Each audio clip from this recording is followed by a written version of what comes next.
one. Tonight, Capital District, I want you to ask yourself a simple question. How much of your life is spent driving past things you've trained yourself not to see? The fences off the service road, the cameras on the wrong building, the convoy that moves at odd hours, the place everybody knows is there, but nobody with any power wants to look at too closely. Up here, we like to pretend the worst thing in the regions live downstate. In DC, or underground beneath Denver with the lizard people and their skin suit interns. But maybe the real trick is simpler than that.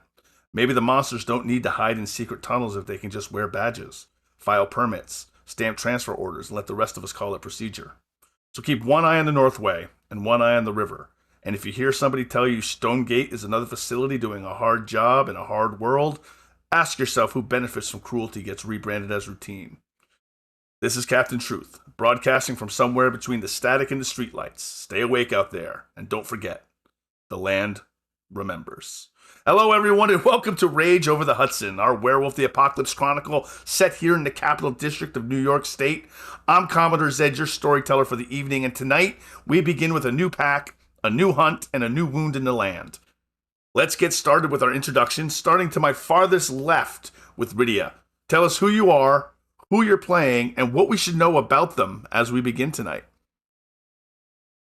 I'm Rids. Hey, everybody.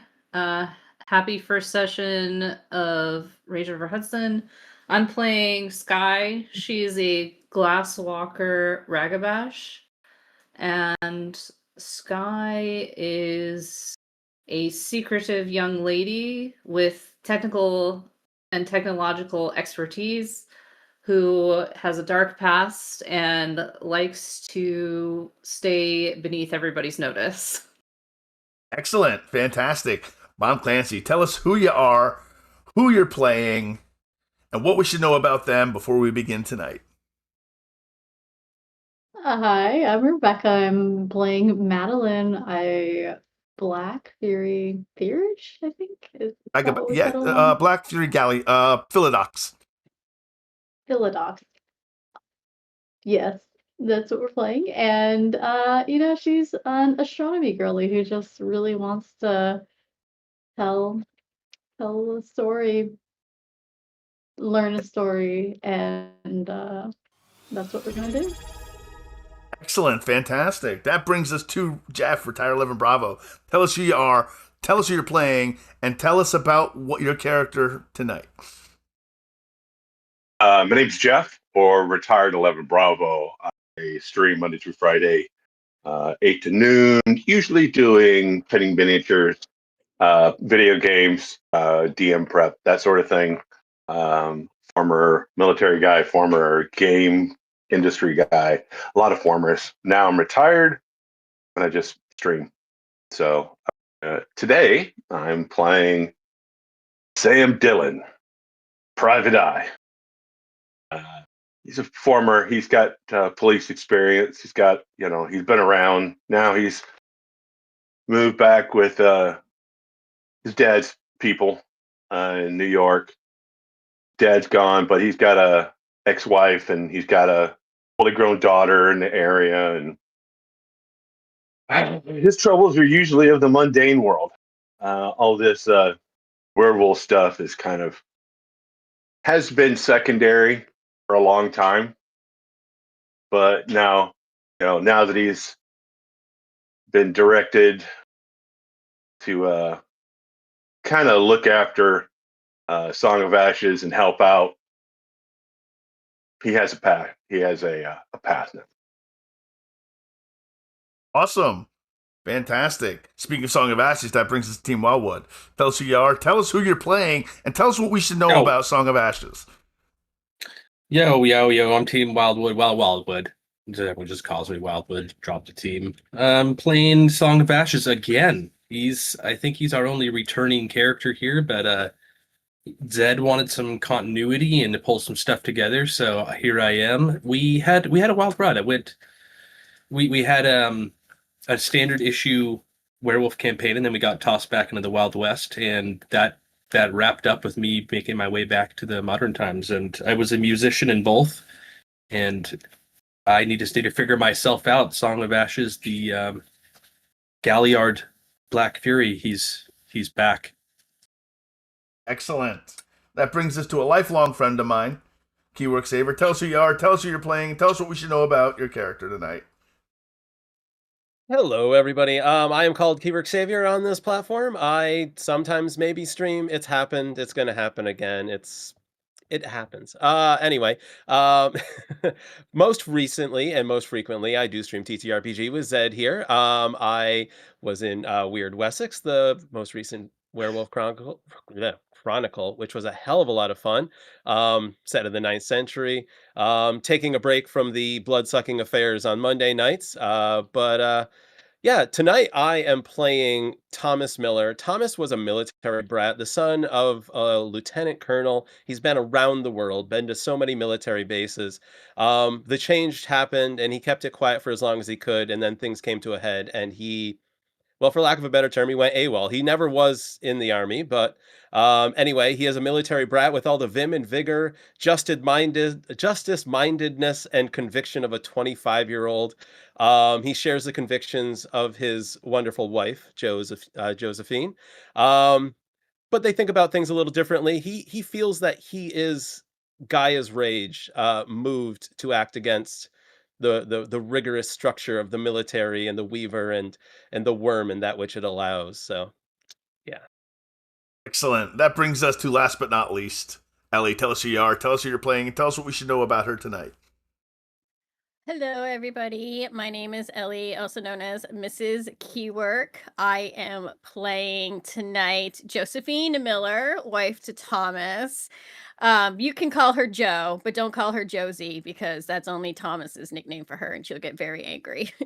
So about her is that she's a hippie eco-terrorist in the making.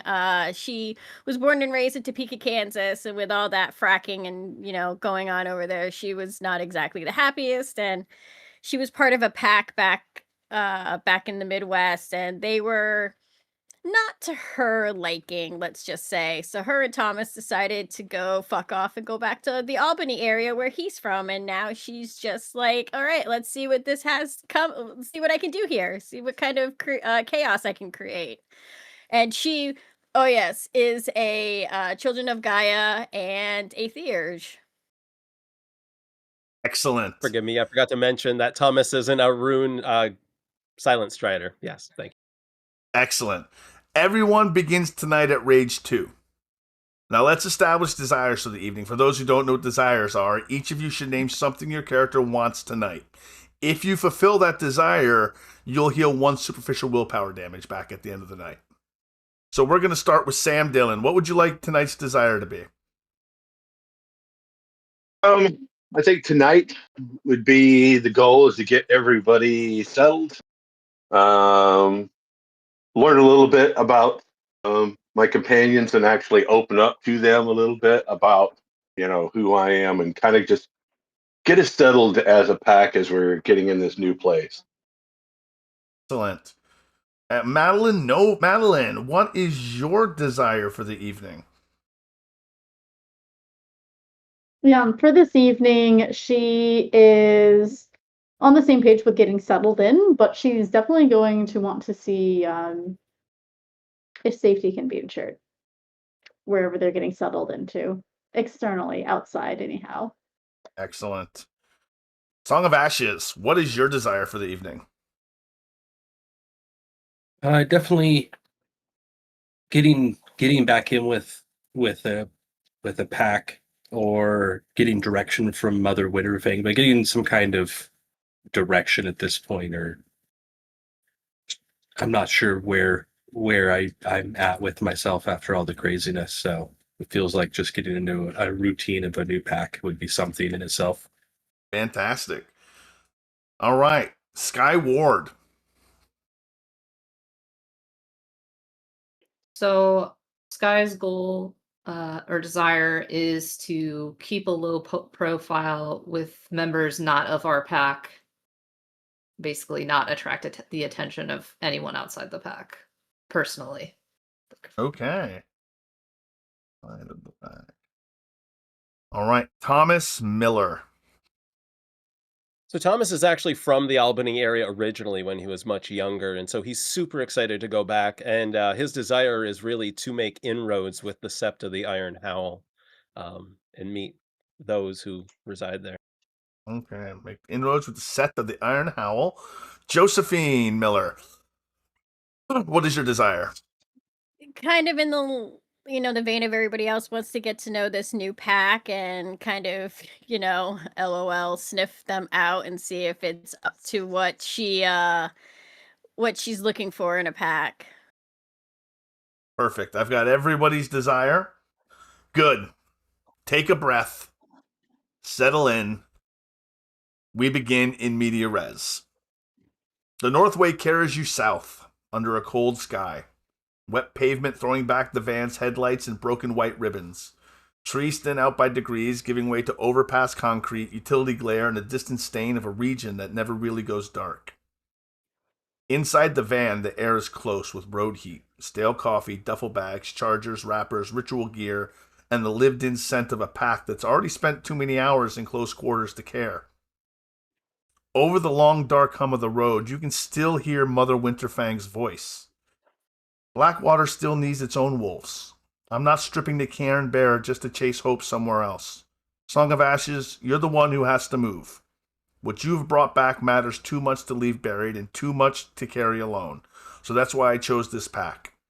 Each of you brings something needed, not only strength, judgment, steadiness, patience, nerve. Go south, stand together. Respect the wolves already holding that ground. Protect each other and protect what you carry. Behind you, following you is a U-Haul, being driven by Lucian and Evelina Vinter, Mother Winterfang's two cousins, and they are carrying your goods. The Moon Court has received your message. The Sept of the Iron Howl knows you are coming. Your arrival will be acknowledged. You will be heard. Nothing more was promised. For now, there's only this van, this road, and the last few quiet minutes before the South decides what to make of you. Song of Ashes, when Winterfang said what you brought back matters too much to carry alone, who did you look at first in the group that was with you? All right, the written initial group. No, your group that you're with now. Who was the first The group person that I'm you with now? looked at when she said that to you?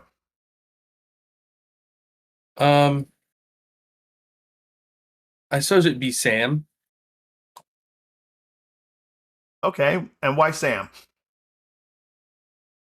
Just at least we already have somewhat of a connection, and I feel like he's the one that I would be mostly opening up to and trusting of. Although I trust everyone. All I've right. been with good packs so far. Now, this is a question to everybody. When you think about telling the Moon Court about the right, do you think that's the right move? Should you tell them the information ahead of time, or should you hold it back? We're going to get you into the scene. I just have a couple prompts for you. What do you think about telling the Iron Howl about the right? Do you think it's a safe move or not?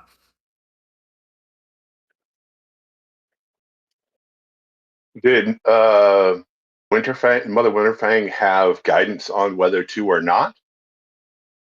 No, it's really up to you. Because it's already been told. it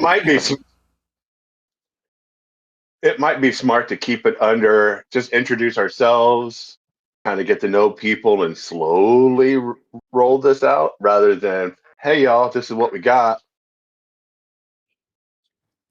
I would say I wouldn't tell, and I'm not exactly sure why, but it just doesn't feel like a good idea to tell. But then again, Joe also has the whole she's been burned by a pack and by her last sept, so she's kind of a little, maybe we should just hold back a little bit. They don't need to know everything just yet. Who's driving the van?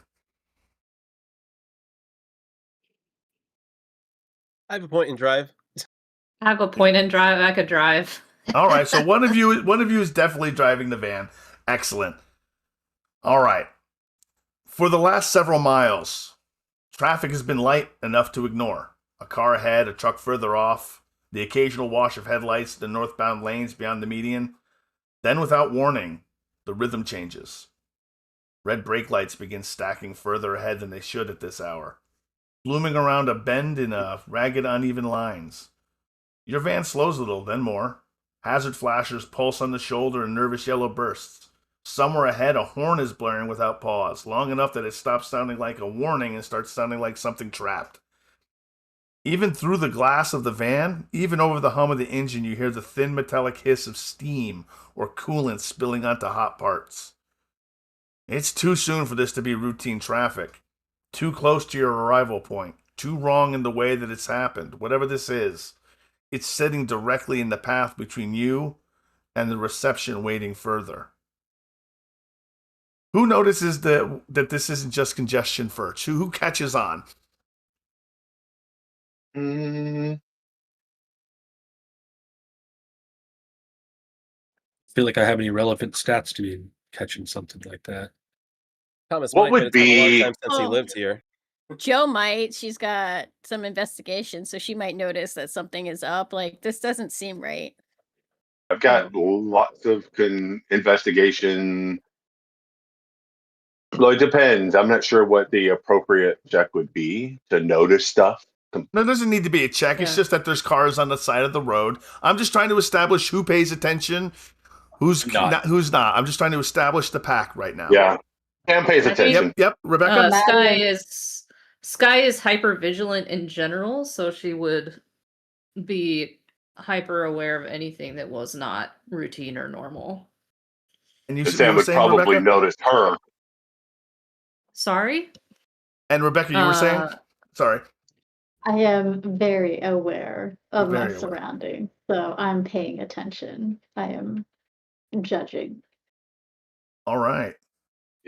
I think Sam would be aware, but he's more aware of the people in the vehicle. So if they react, he'll react to what they are. Then All right. As the traffic stops, something's coming up. What the heck is this? He as the puts road a little accent. bends and the brake lights thicken, the scene opens up all at once. Southbound traffic is choking down just before the twin bridges. A contractor pickup sits skewed across the middle lane, nose angled hard into the barrier. One headlight blown, driver's side door hanging open at the wrong angle. Behind it, a compact car is crushed up enough, buckled the hood and started the windshield. On the shoulder, a sedan has spun half around and stopped crooked. Hazards blinking in a sharp, frantic clicks. Further up, a delivery van lies on a slant across two lanes. Not overturned, not stopped cleanly, just wrong, as if it tried to force its way through the wreck and run out of the road. People are already out of their vehicles. What do you do? The driver, what do? Do you stop now, or do you keep driving closer? Am I driving? Or is Who's driving this thing? Sure. We'll say I'm driving and I'm going to keep going closer to it. All right. One of the motorists in the lane waving both arms uselessly at oncoming traffic. Another is bent beside an SUV in the shoulder, shouting through the glass at someone trapped inside. Steam ghosts up under the I could bridge help. lights. What's that? I could help him. Okay. The horn still there. Josie, I would say Josie's one of those. It's like, we need to help them, like, right now. Okay, fine. Stops the van. That's when you see the All right, I'll open my motorcycles. side.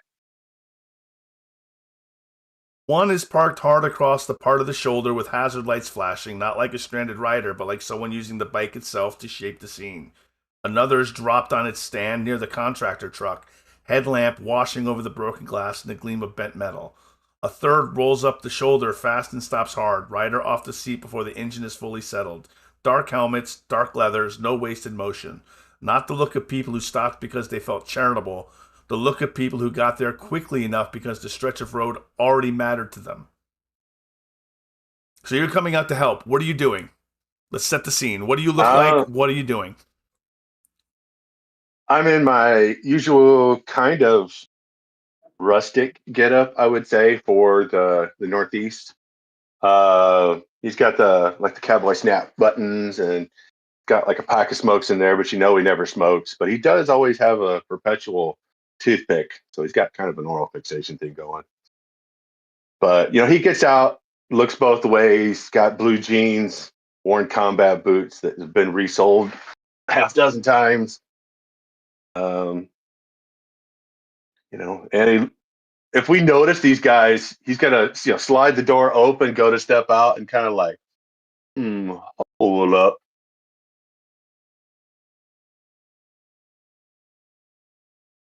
Hey Ashes, you see this? Check these bikers out.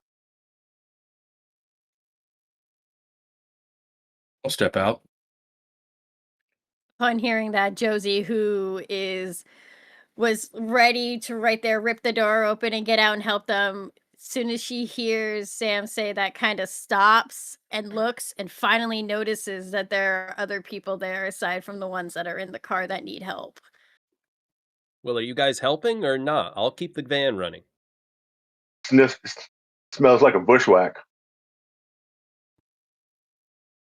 Something about this doesn't look right. You guys help if you want. I want to figure out what this is. Well, I'll fish him out. And I look over to Joe and says, "You ready?" And Joe follows Sam. Let's go Give help them. her a wink. Yeah, keep your head on a swivel, kiddo. Sam is older. He's in his mid-30s, and he's going over and he's trying to, he's going to go over and try and prod over to help these guys, but he's got one eye on these bikers. Like, what the fuck are they doing? Yeah, Thomas is keeping an eye on the bikers from behind the wheel. Is there room to maneuver the van so I'm not trapped by the traffic coming up behind, like onto the shoulder? It's very early. It's very late at night, early in the morning. There's not a lot of traffic coming up behind you, but traffic is stopped on the southbound side of the Northway. The bridge is completely congested up. Rebecca, what is Madeline doing? She is appraising the situation and she is looking at the directions that different people are going, maybe threat assessment, trying to see what's going on. Remind me, what time of day is this? This is late at night, early morning, so probably like 1 a.m. What's the weather like? Can she see the stars? You can see the stars. The light pollution is not so bad at this area because you are crossing the Mohawk at this point in time. The Mohawk is underneath you. It's dark. It's inky. It runs from east to west. The twin bridges run over it like two Polish. We won't say what they're like, but they are the bridges, the twin bridges. Now, as you're watching and you see the bikers are directing traffic, they seem to actually be helping, not hindering. But that's when you notice the contractor pickup jerks forward. Not rolling, not settling, jerking. The dead damaged truck lurches half a car length toward an open lane space like something inside it has just decided to move again. You have seconds before this becomes worse as all the vehicles begin jerking and moving. Civilians are exposed, traffic is still coming up behind you, and the truck is not behaving like a truck. What do you do? Who's injured? Your name's Madeline, right? Do you see that? What's that truck doing? It is quite curious. It looks like it's possibly under a spell or something. I don't know. Sam, Song of Ashes, do you see this? Look at the contractor truck. It looks like most of the vehicles are. And then a violent lurch. Its tires scream against the wet asphalt as the truck has somewhere left to go. Farther up the span, the delivery van's headlights flare brighter and the wheels snap straight, the engine roaring back to life. Inside a vehicle that should barely be able to run. This accident is no longer aftermath. Something inside the wreckage wants the bridge to bleed. Civilians are in danger. How do you react? Okay, I'm going to say to whoever's still in the van with me, okay, I'm your dog. I'm your dog. Treat me like your dog. And I'm going to I'm going to like duck in the back and shift to Lupus. All right, make your rage check. Our first official roll of the night. Not for Lupus. No, not for Lupus. For You're right. You Lupus? went to Lupus. Yep, Lupus, no roll for Yeah. Lupus. You were good. And then I'm gonna start like doing the spinnies like impatiently for somebody to walk me towards the lurching vehicles. Now, does it seem like when you say lurching, is it like it's mechanical, right? Like it's like somebody's holding the brake and like jamming the gas, right? Like that Right, kind of lurching. but there's no one in the vehicle. I just need somebody to well, I'll just keep yapping in the back seat until somebody goes with me. Madeline would walk back there. Could she use her penumbral senses by chance? Absolutely, you sure can. Let me put. Do you have the dice pool handy? Just curious. Or I could pull it up. Yes, sir. Yep, it is wits and awareness. All right, go ahead, roll it. Okey-dokey. I just gotta look at I gotta get the difficulty for you. One moment. The gauntlet difficulty. Okay, yep. Prenumbral 2. senses? You have 2. wits awareness? I have int wisdom. That's weird. Let me double check. Penumbral sense. Penumbral sense is intelligence plus wisdom.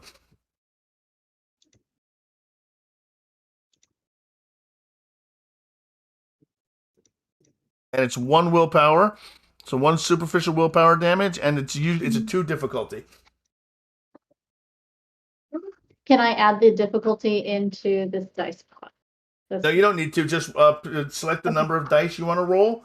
2 red for your rage, and then whatever's left over for your normal, and then just hit roll, and then I'll just read the results off the screen. All right, we'll see how this works. Successes. Your eyes glaze over for a moment as the umbra comes into focus. And that's when you see it. There are a series of... They could be cars. They have the chassis of vehicles, but they are many-legged. And they seem to be grasping the delivery truck. All the vehicles. 1 second, please.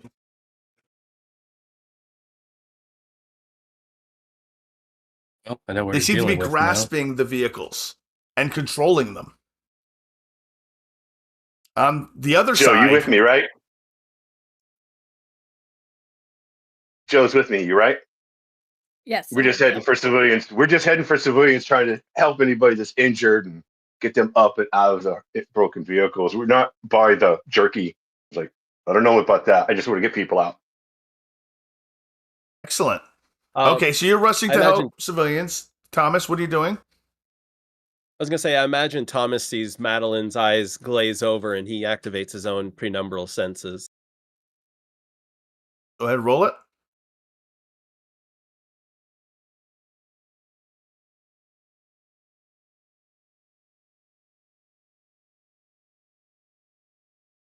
Nope.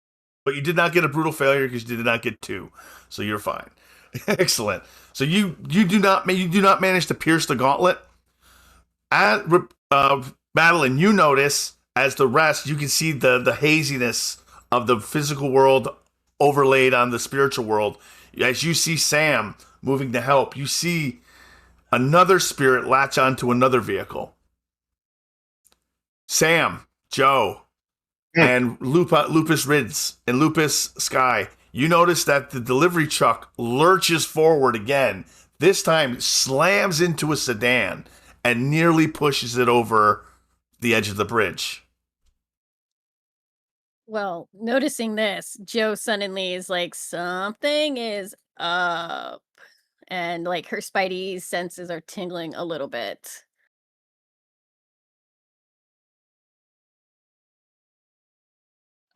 So Sky is whining to try to get somebody to provide It's My Dog cover so she can go try to disable the truck.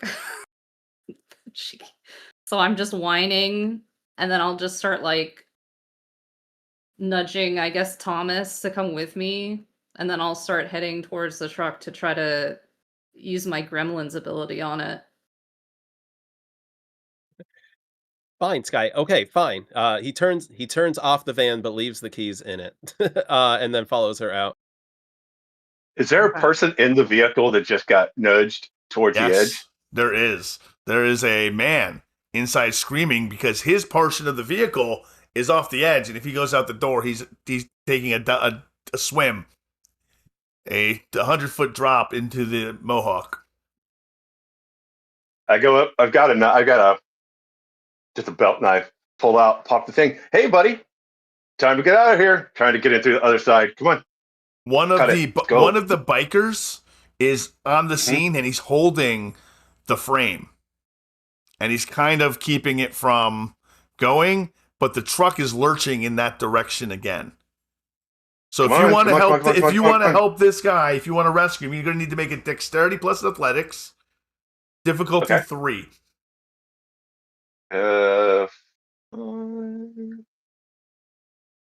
Okay. Go.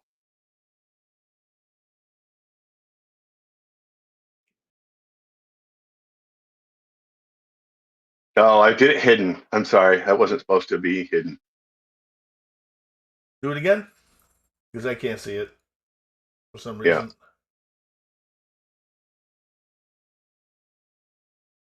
We're so good too.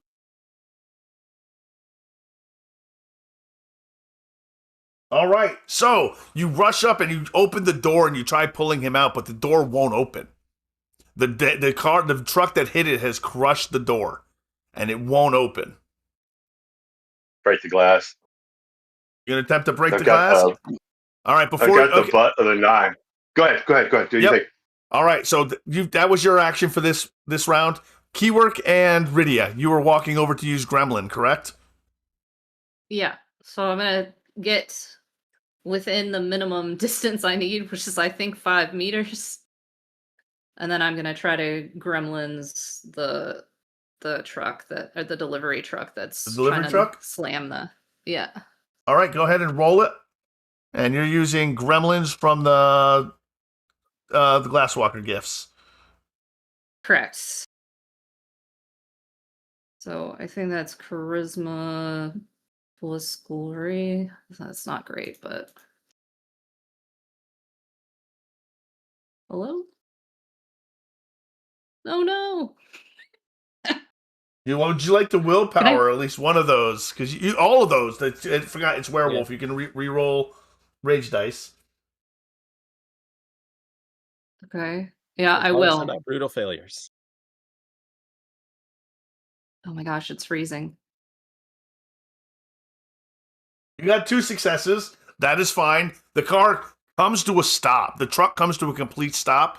On the other side of the gauntlet, Rebecca, you notice that one of the truck, the spirit that is attached to the truck, releases it and starts scurrying toward another vehicle. Cool. Yeah, so that's cool. How far is everybody, would you say? Jeff? Like, is everyone like spread out or?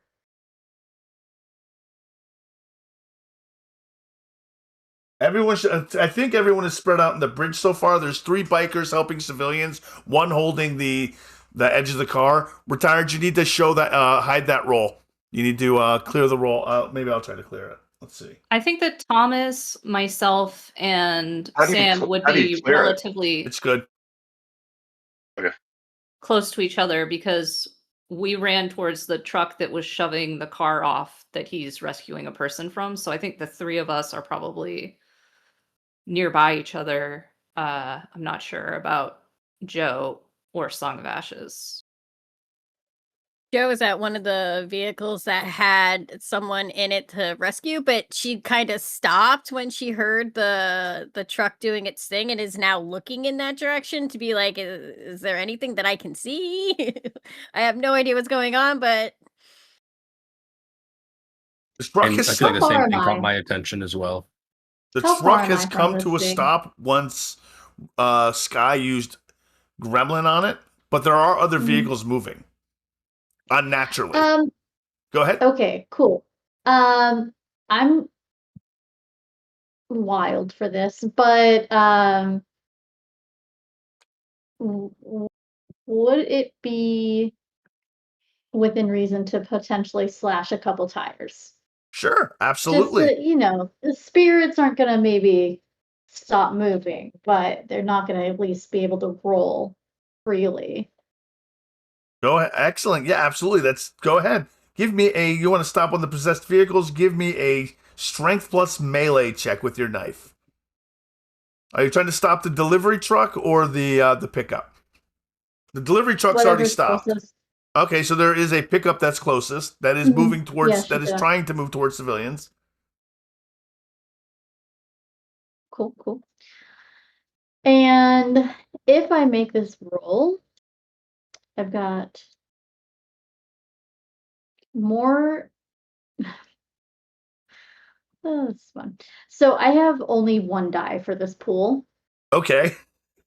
This is not a smart thing, but it is a brave choice, and that's what matters sometimes. Hell yeah. Does anybody want to aid her in taking out this vehicle's tires? Does anyone want to help? Me. All right. Me. So you can throw a die. You can throw a non-rage dice into your dice pool. Does anybody else want to help Madeline, who's running toward with a knife to stab some tires? Anyone else think that's a good use of time? I'll assist. Excellent. So throw another die on there. So you now have 3 dice. For what, melee? Melee. Yep. Oh, I don't have melee. Remember, so 2 rage dice and 1 non-rage dice.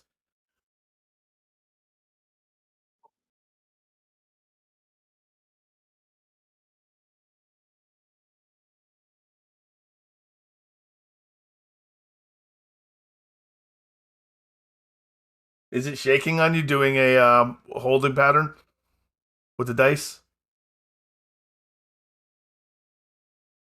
There they go.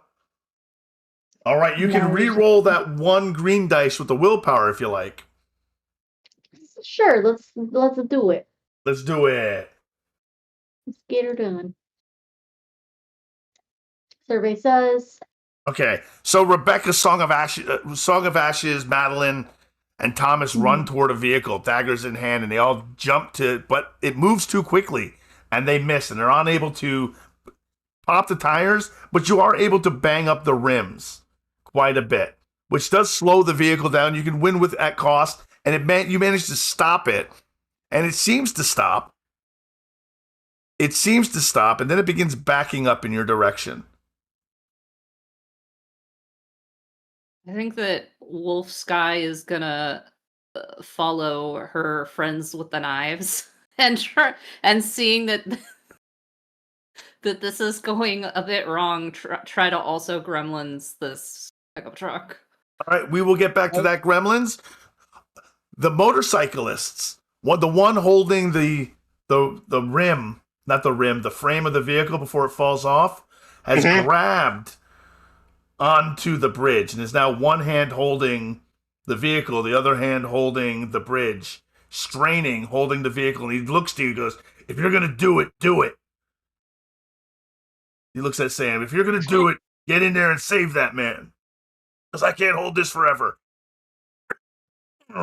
Shatter the glass and reach in to cut him out.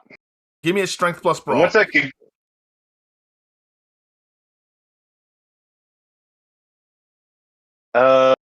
Can I? I've got 8 there. You can take half. Take half. Okay, Yeah, I'll take half. You shatter the glass with the butt of your weapon. It spiders open, and the man starts scrambling to get out of the vehicle. And as you pull him in, the biker lets go, and the vehicle tumbles off the bridge, plunging into the river below. Ridge, you wanted to gremlin something. Yeah, the truck that's about to back over my friends. Go for it. Okay.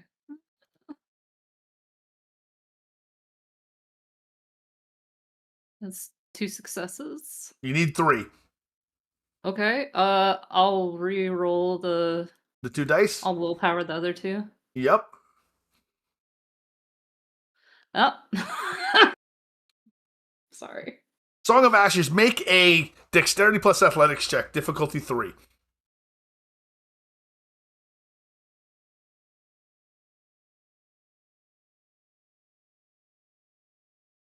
You're muted too.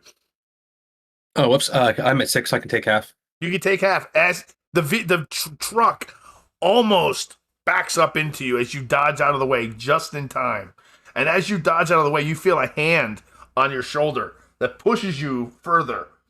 It's one of the bikers wearing a very dark helmet, slight frame, and then you see them plunge what you recognize as a clave into the tire and just tear it apart. Madeline, what do you do? I don't know if this is the right time to ask this, but could I have the right of binding? Yes, because you needed to change one of your things, so yes, you can have the right of binding. Because I think this might be helpful here, potentially. Because it's a spirit that she's gleaning from this? You did see traffic spirits attaching themselves to vehicles, and this does seem to be the issue. Yeah, so could she... Let me double check that I understand it. Because it takes a scene to do rituals, so it will be what you're doing the rest of the time. So essentially what you do is you do the rite, you make the roll, and if you get enough successes, you'll bind the spirit to whatever you're trying to bind it to. So you just have to decide what you want to bind it to. Yeah. So is there anything stationary other than the bridge that she could bind it to? Because that's what she would do. Try to put it on the bridge. That's not a terrible idea. That is not a terrible idea. One thing you do notice, though, that the bridge, on the other side, the bridge is anthropomorphic. Where the lights are, it has eyes. So there is a spirit of the bridge, but it's not technically bound to the bridge. It represents the bridge. Okay. So you can try to bind this spirit to the bridge if you want. Now, what you're going to need to do is come up. How do you perform this rite? What do you do? What is your role play for that? Question. Yep. Does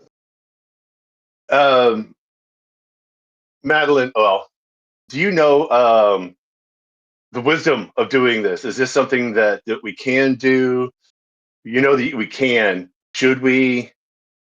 If there's already a spirit there, are they going to fight? Now, what is this going to mean? Do you have the occult background to kind of know? Oh, yeah. She does. She knows what's up.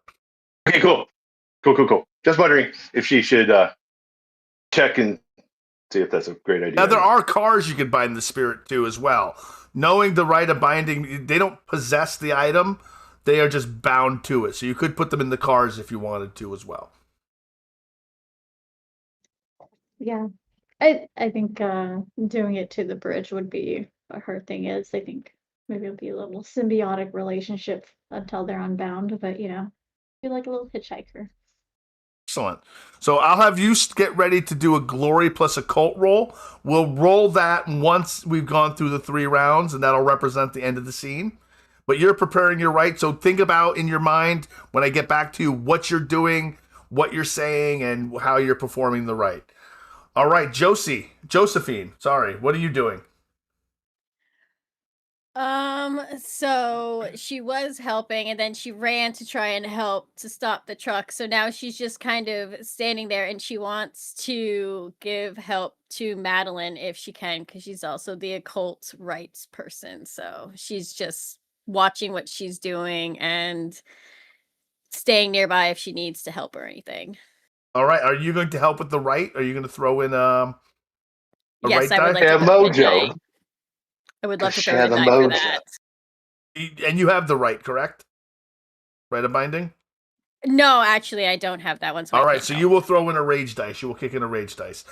Song of Ashes. Since you saw the person with the clave stab it into the tire, what do you do and how do you react?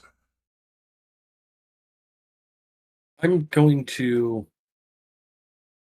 I'm just going to assume that they're on it and they know what they're doing in the panic of this, and whoever's closest to me that's still trying to deal with the situation, I would just try to run to assist them. All right, kind of accepting that this person seems to know what they got going on and what they're doing. Do you aid the other biker who's waving people away from the moving vehicles Do you help him move the civilians out of the way? Sure, yeah. All right. Yeah, that sounds perfect. Yeah, give me charisma plus leadership check. Difficulty 2.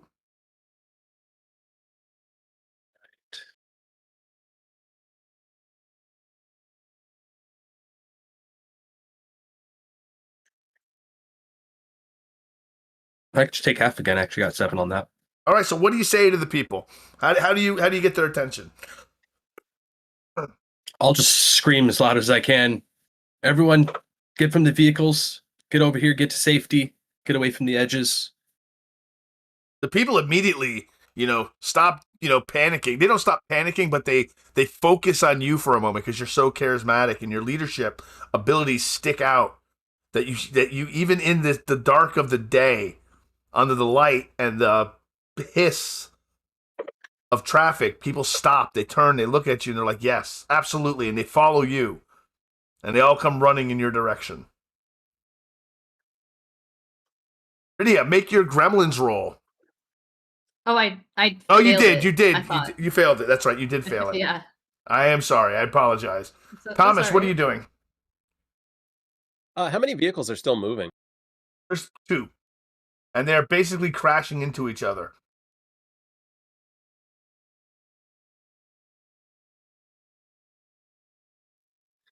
Are they anywhere near the van? They're not near the van, but there are people in them. They are screaming and banging on the windows. Okay then. So I want to try to pull the battery cables. So I want to run towards the car and yell at them, any of them, pull the hood latch. Okay.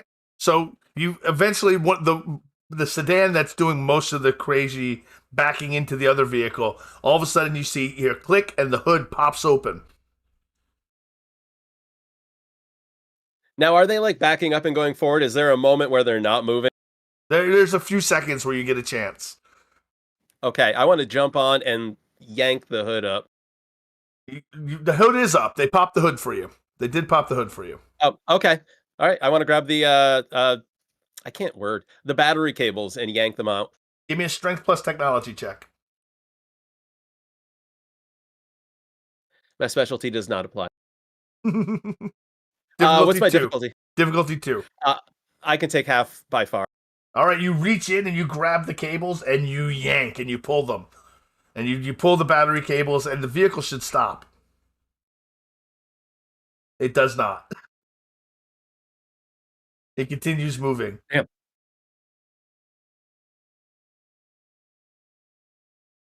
Okay then. Like I suppose I jump off of the vehicle then. One of the other motorcycle, the one who was helping Song of Ashes to direct traffic, still wearing their helmet, runs up to you and goes, Can you push it over? Can you get the people out? We'll push it over the edge. I could try. I'll grab the door and try to yank it as hard as I can. It's locked. And you see the people frantically trying to unlock it. They're slamming on the buttons trying to open the door. You can hear them banging on the glass. Cover your face! Cover your face! I smash the window. Okay, give me a strength plus brawl. Difficulty 3. I can take half. All right, so you take your elbow, you wrap it up in your shirt, and you smash the window, cracking it open, and you start pulling people out of the vehicle. As you get them out, the motorcycle rider and another one, the one who was holding it before, get together and they put their shoulders. Does anyone help them? They're pushing the vehicle over the edge. Does anyone get in there and help them? Are these the bikers? Yeah, I can. These are the bikers, yep. Yeah, I'll assist. All right, so the 4 of you lean up and however you decide to get into it, or you put your back into it, you put your shoulder into it, everybody heaves, and on 3, they push. And the vehicle heaves at the same time, luckily, and goes sailing off the bridge, leaving one vehicle and the delivery van and the pickup truck to do their thing. All right, Madeline, please make your roll. Your glory plus occult roll. Difficulty Plus an extra rage dice. plus an extra rage dice. The difficulty. Wait, if you Go ahead. have it, it's not a rage dice. If you have it, it's not a rage dice. If you don't have it, it's a rage dice. Oh, I thought she did. Nope. If I don't have what now? No, that's just for me. It's just for Josephine. If Josephine didn't have the ritual. So your difficulty is 3. Okay. Last time we've tried to write a binding, we've had some really interesting results. Yeah, took 3 times.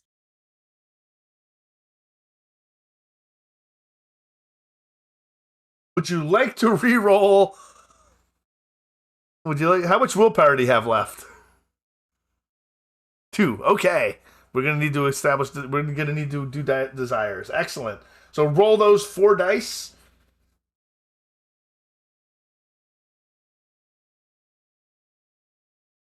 All 4 of them again. No, 3 of them. You can only roll 3 of them. So, but you can choose which ones you want to re-roll. So I would probably only re-roll 1 rage dice because you've already got a brutal outcome.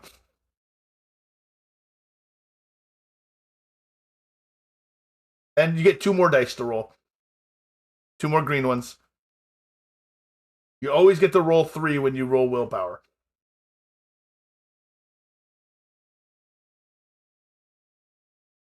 All right, so you begin the rite, and you're sure that you're doing it correctly.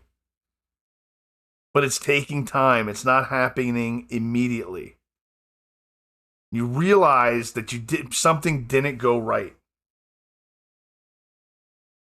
Sam, Ashes, you and the motorcycle are being stalked now by the other truck.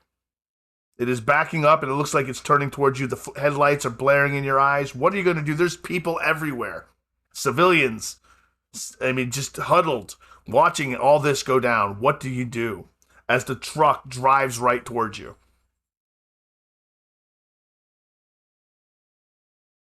I was going to try to leap myself and push as many people as I can, at least out of the way or potentially behind part of another vehicle, if I can. Your main focus is on making sure people don't get run over. Okay. Yes.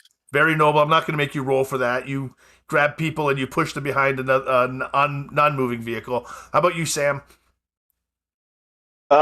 Protecting civilians is priority, making sure everybody's out of the way. If I can get close, I got a knife in hand, so I can try and disable the tire. But priority 1 is people, civilians. You are with a vehicle that is... You've pulled the battery cables, Thomas, and it's still moving. I thought they shoved that one. They did. That one went flying. They did. It's in the ocean, and it's still... not in the ocean, in the lake, and it's still moving. But there's still another vehicle. What are you going to do with that one? There's no people in it.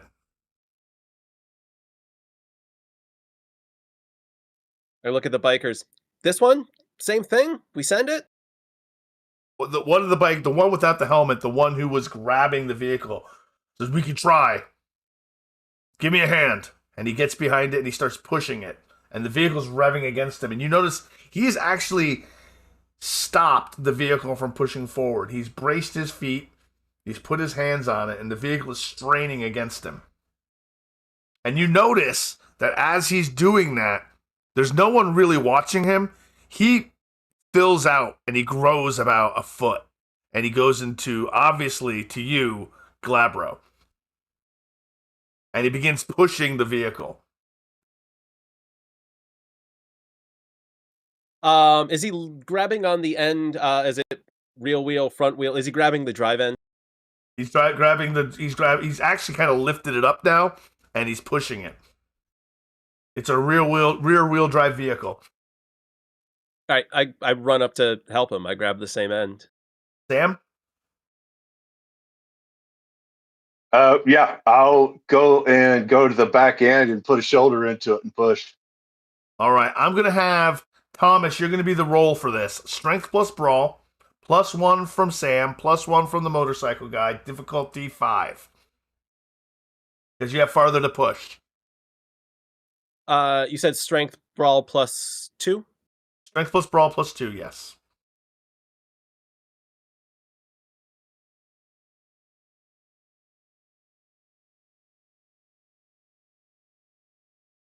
I get 5. You get 5 successes. Yes, you, with all the assistance, managed to just with one big 1, 2, 3. Everyone puts into it together. Do you shift to Glabro to do this? No. No. All right. Well, he has shifted, and as the car goes over the edge, he shifts down. He shifts back into human. If anything, he seems to have quite a bit of control over his shape changing. No one has noticed this. No one has freaked out. Everyone is too busy around Song of Ashes trying to find out what to do next. He has them completely not enthralled, but his leadership skills has gotten everyone together. Ellie, I keep shouting. Behind the More people, biker's get over back there, and just get over there. raise my eyebrow. Ellie, and Madeline. I'm going to let you try the right one more time because it is our very first session, and we're not gonna do that. So I'm going to give you another shot at it. Because if that doesn't work, would the rite of abjuration also work? Yes, the rite of abjuration would work. Yes, they just do different things. Would you like to roll willpower? I know you don't have a lot left, but it's up to you. Yeah, let's do it. All right.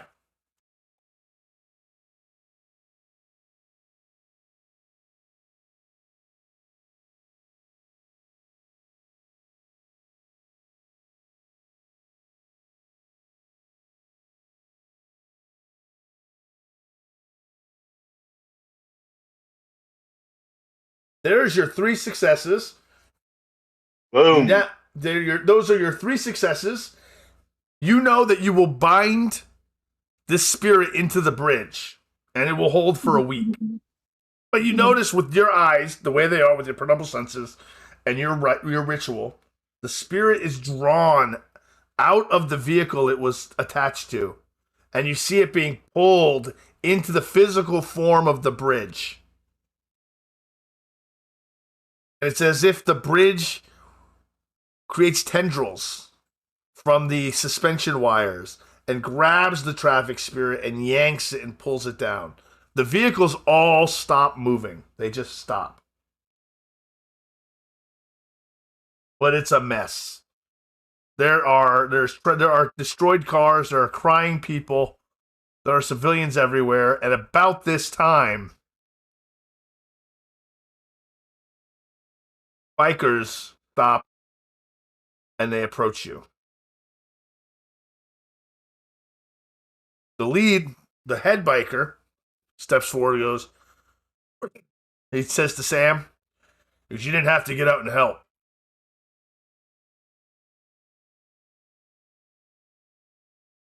What we do, we should probably have this conversation up the road, though. I'm assuming you're Blackwater. Otherwise, you wouldn't have gotten out, and there's 6 of you. And one of you is clearly one of us.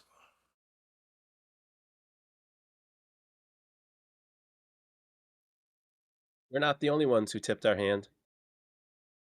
Well, if I didn't tip my hand, people would have died. I'm not saying you did anything wrong by tipping your hand. He says it very lowly. My name's Micah. Micah Off-Ramp. We were waiting for you anyway. The Moon Court sent us up here to intercept you on your way down from Blackwater. You just happened to get caught in the same traffic.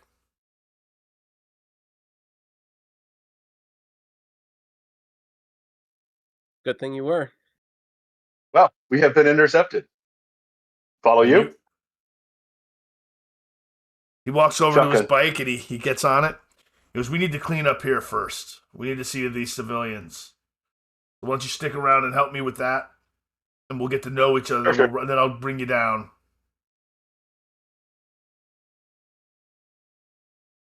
Who's your leader? Oh, right there. Song of Ashes. Hey, Song. I don't know if I'd say I'm the leader. Oh, Your song of Ashes? We've heard a lot about you. Word travels fast. It always does. We heard about what happened in Lake Blackwater. Bear Hayes. Interesting. Yeah, we heard all Yes. about Timberworks, all that good stuff. Good old Jerry Falk. We've heard all about that. You guys really have your ear to the ground. We were only 2 hours north. Fair enough. And we travel We up tried to to north. keep it under wraps. Apparently we didn't. Spirits talk, man. Spirits talk. Now, Micah looks old. He's probably in his late 30s, but he looks like he's had a hard life. His hair is cut real short. There's a lot of gray in it. He's got a gray beard about him. And the people who were talking to you are just sort of skittish around him. And they're moving back to their cars. An ambulance has arrived. There is now a fire truck on the scene. And before the police can get there, you notice the bikers are running back to their bikes. We need to get out of here. Joe doesn't need to be told twice. Cops are coming. She's running for the van. Ditto. I'll not be around myself. There's no way we're getting south, at least for the next 20, 30 minutes. We're going to have to scoot back up north before the cops can get us, and we're going to have to ride up the wrong side of the road to do it. You willing to do that? We need to go back at least an exit or two, and we'll come back around through Schenectady to get back to where you need to go. We'll take the long way. Let's do it. Hey, what happened with what was going on back there anyways? It What looked was like that? those vehicles were talking to the folks in the van out back in. What the hell happened back there? Looked like those vehicles were possessed. Madeline could see it. I couldn't see it. What was it? It was beastly. It was taking over, and yeah, just spirit. Good job. That's high five.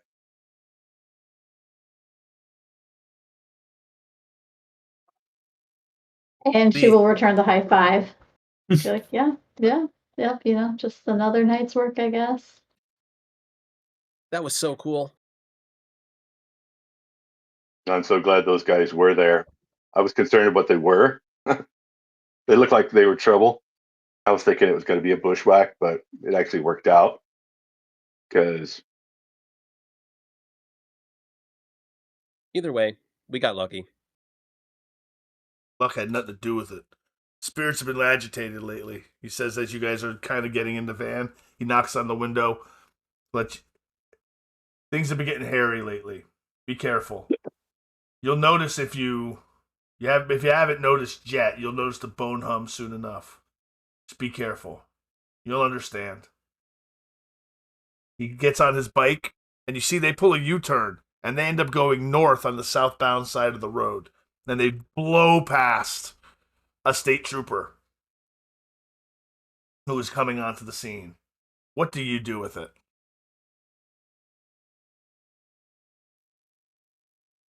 I push out right on through. I follow them. So I you go just right blow past. past the state trooper too? Yep. All right. So as you drive up, you notice he pulls off the wrong exit ramp. Because he has to, because he's on the wrong side and he pulls up off the exit ramp, wrong side of the road, and he expects you, and you see him telling you to follow him. Do you follow? Yeah. Follow. You don't run into any traffic because it is still pretty late. As you're driving up the wrong side of the exit ramp, he pulls up, and the bikers pull into a Stewart's. For those who don't know, who aren't from the area, is a convenience store, a very popular convenience store in the area. There are people there. There are no other bikers. There are lights. It's bright. It's white, and there's ice cream signs. And he pulls into it, and it's open. It's open late, and they pull up to the gas, and they start filling up their bikes.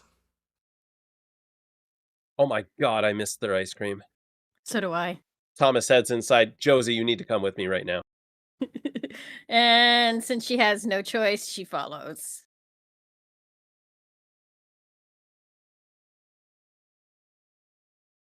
Micah approaches Song of Ashes, Sam, Madeline. And do you shift back, Sky? Are you still in your lupus I think form? like I think like once we pulled out of there, she would have crawled in the back to like shift back and put her clothes back on.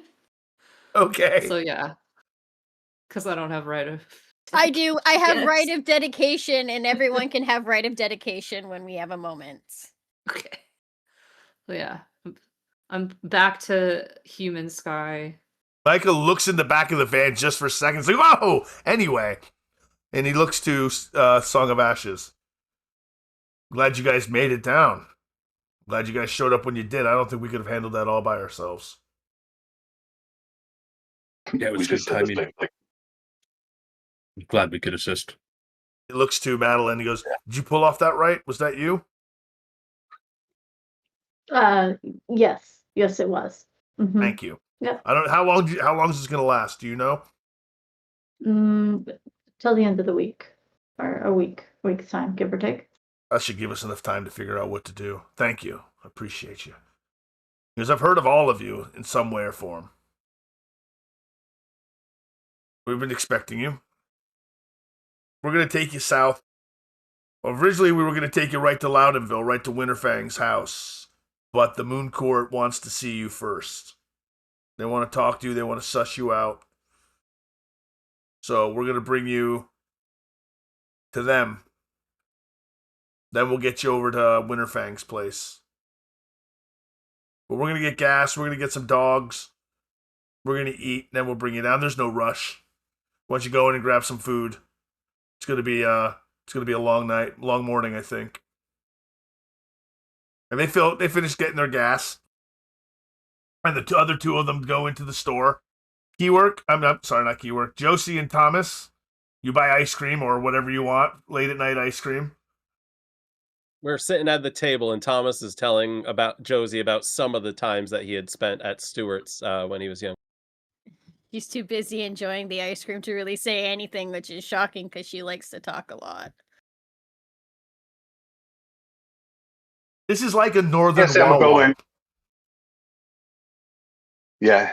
I just go in, get something from the steamy rolling meat section. Some chips, soda. There's a wide assortment of wizard fingers available for anybody who wishes to purchase them. And head back out to the van, kind of just hang out. Wait for everybody to get in. I think Sky is gonna like pull her hoodie up and then be assessing like where all the security cameras are.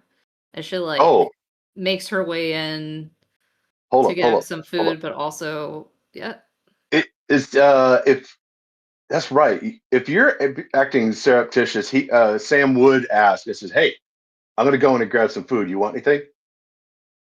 Yeah, if you could grab me like a bag of chips and like a Dr. Pepper, that'd be great. Anything particular? Funyuns? Cool Ranch Doritos? Cool Ranch and Yoo-hoo? Dr. Pepper. Got it.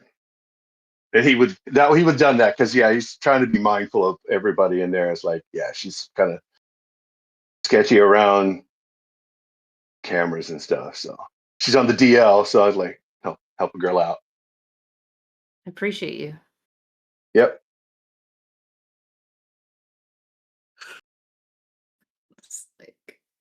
Micah, as you're doing this, gets back on his bike. Says, "Get everyone together. We got to get going. We have to move." Slams on his bike. He does not put a helmet on. He's the only one of his crew who is not wearing a helmet in any shape or form. And he's not. And none of them are riding what you would consider your speed bikes. They are all in Harleys, all with gorilla arms. Yeah. They got vests and shit, like 1%ers and stuff like that, or what? No, they are not just like 1%ers. They are dressed like they are just riding on the road. They are not trying to represent a gang. They are just dogs on hogs. Exactly. One of them's got a hot dog in his hand, a juicy red hot dog with meat sauce on it. He wolfs it down, gets on his bike, kicks it open, and they begin driving. They begin rolling down the road, not even waiting for you to catch up because they know you're going to follow. Wolf, sit down.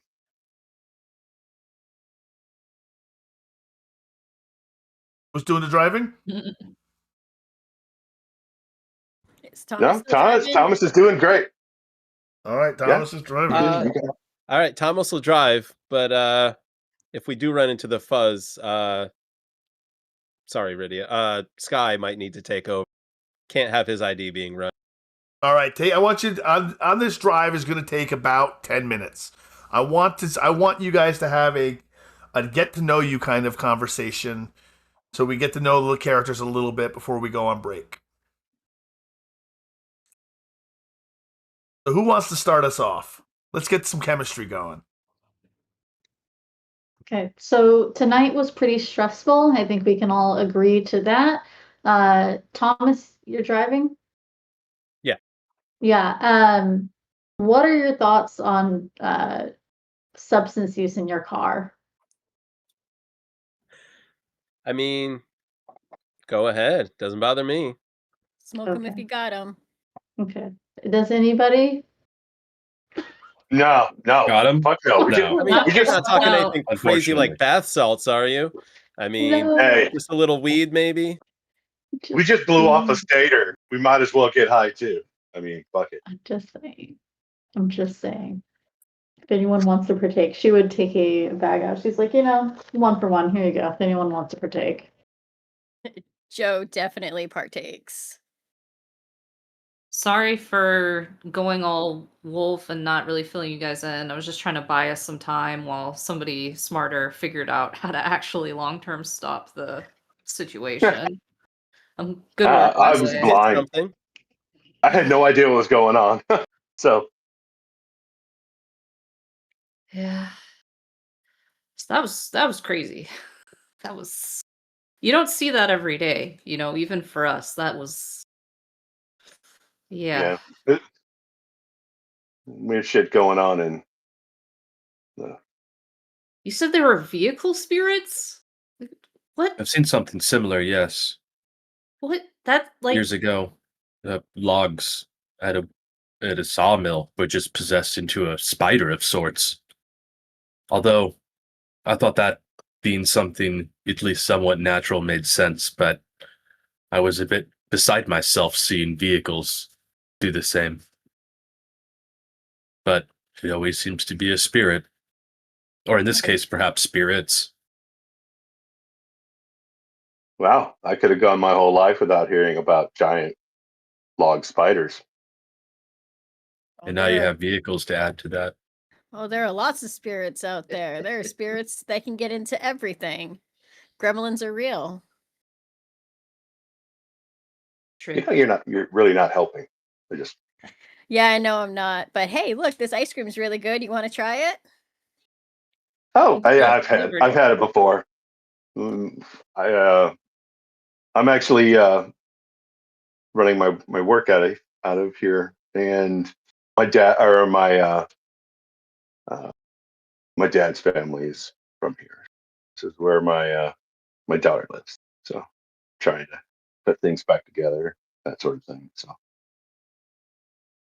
it's weird. She's at an age. She already did the I hate you phase, and now we're kind of into like whatever's after that. I, however, will take ice cream. I will gladly share my ice cream with Song of Ashes. What flavor did you get? Fruity Pebbles. Fruity Oh, hell Pebbles. yes. Just so everyone knows, the Fruity Pebbles from Stewart's is bright blue, and it has the Fruity Pebbles cereal in it. So all you see is a bright blue, like she's got a cup in her hand with a spoon, and it's just bright blue. And her mouth is probably blue as well, but it's delicious. I think Sky ponders like taking some, and then when she hears Fruity Pebbles, is like, no. It does taste exactly like Fruity Pebbles. You gotta try it. Thomas, Yeah. give me a wits plus composure check. Diff 3. What's my difficulty? Diff 3. I could take half. You can take half. Excellent. You take it as you're driving. You notice in the back, you spot it pretty quickly, it's a large black van coming up behind you. It's coming up fast. Are we in eyesight of? We're just behind the bikers, right? You're just behind the bikers, yep. I speed up, assuming the road is quiet, pull alongside them, and are these guys friends of yours? They're coming up fast. You see Micah turn real quick. He looks back. He looks forward, looks back again, and he just tells you to get on the side of the road. He doesn't say anything to you. He just motions to you to make room as the van trying to get around you. But with your 3 successes, you notice on the van, along the side of it, it says Stonegate. Stonegate Detention Center. And it moves past you. It just flies by you and just keeps going down the road. And at that point, right there, is where we're going to take our 10-minute break. Now, before we start our 10-minute break, we are doing something a little bit different. We have a giveaway to do today, only for our U.S. viewers. I do apologize, but we're going to start that off in just 1 second. I'm going to let Rebecca tell us a little bit about what we're giving away. Oh, it's me again. Hello. Yes, I own a tea business called Howl and Hop Tea, and I have a variety of teas that are animal inspired, including but not limited to a werewolf, which is a cup of woo blend, and then I also have a couple other tea blends as well available right now before I put an order in this week. But I'm going to be giving away a variety of these teas going forward. One being the cup of woo, which is a hazelnut chai. There is the teapot torpor, which is a strawberry Ceylon tea. It's like strawberry shortcake in a cup. And then there is the older fashioned, which is a bourbon and lapsang blend that is also caffeinated. And so that is what we will have Excellent. to give away. The giveaway is open / type exclamation mark join to join, and at the end of the break I will select the winner. Excellent, everybody. We will see everybody in 10 minutes. Thank you very much. And we will be right back. It didn't work. Hold on 1 second. My buttons didn't work.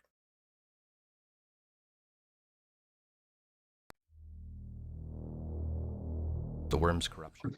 All right, welcome back, everybody. Welcome back from our 10-minute break. I'm glad everyone's here. Welcome back. I'm going to go around the table real quick. We usually do this. I just want to make sure everyone is still good. We haven't had anything really emotional yet, but I like to make sure everyone's still doing good and having a good time. Rydia, you good? I am good. Excellent. Wildwood. Doing good. Doing good. Fantastic. Keywork. Doing great. Ellie. Amazing. Retired. Green across the board. Give me more. Excellent. Rebecca. Fantastic. Rebecca. Everyone is doing great. All right. As the bridge falls behind you in red strobes, spilled steam, and the thin metallic sound of human order trying to close over something it cannot explain, the smaller road that you travel on now that crosses the Mohawk is more wooded, more rural, as you're taking a very roundabout way to your location. Motorcycles keep disciplined distance around the van, one ahead, one behind, and one sliding to your flank when the road allows it. Schenectady's light stains the clouds to the south. Exit signs rise and vanish. You get the feeling that you're no longer arriving as rumor, that you are being conveyed as a matter already under discussion. Micah pulls up alongside of the van and motions for you to roll down the window. He begins yelling over the din of the engine. He goes, "You didn't disgrace yourselves out there. Hey, that's pretty good, but don't mistake that for trust." Well, the Moon Court, we just heard from them. They heard about what happened already somehow. I don't know how they got heard about it. But the people who matter, they're awake. And he kind of swerves, he kind of slows down and then speeds up and goes in front of the vehicle as a car passes in the lane. As it passes by, he swings back around, slows down, and gets back to talk to Thomas again. We're going to take you to Madame Vintner's house later. The Moon Court wants to meet you now. Keep following us. Will do. Heck of a welcome. Not even a chance to get rested up, but all right. What do you do in the meantime while he's driving?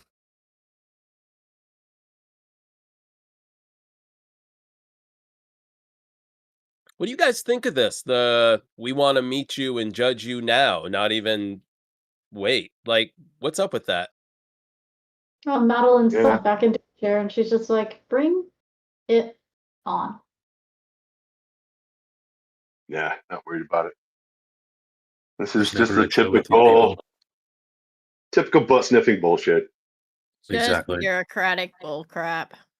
I mean, I'm all for it. I Yes. mean, let's get the wheels moving, right? Let's bring it on.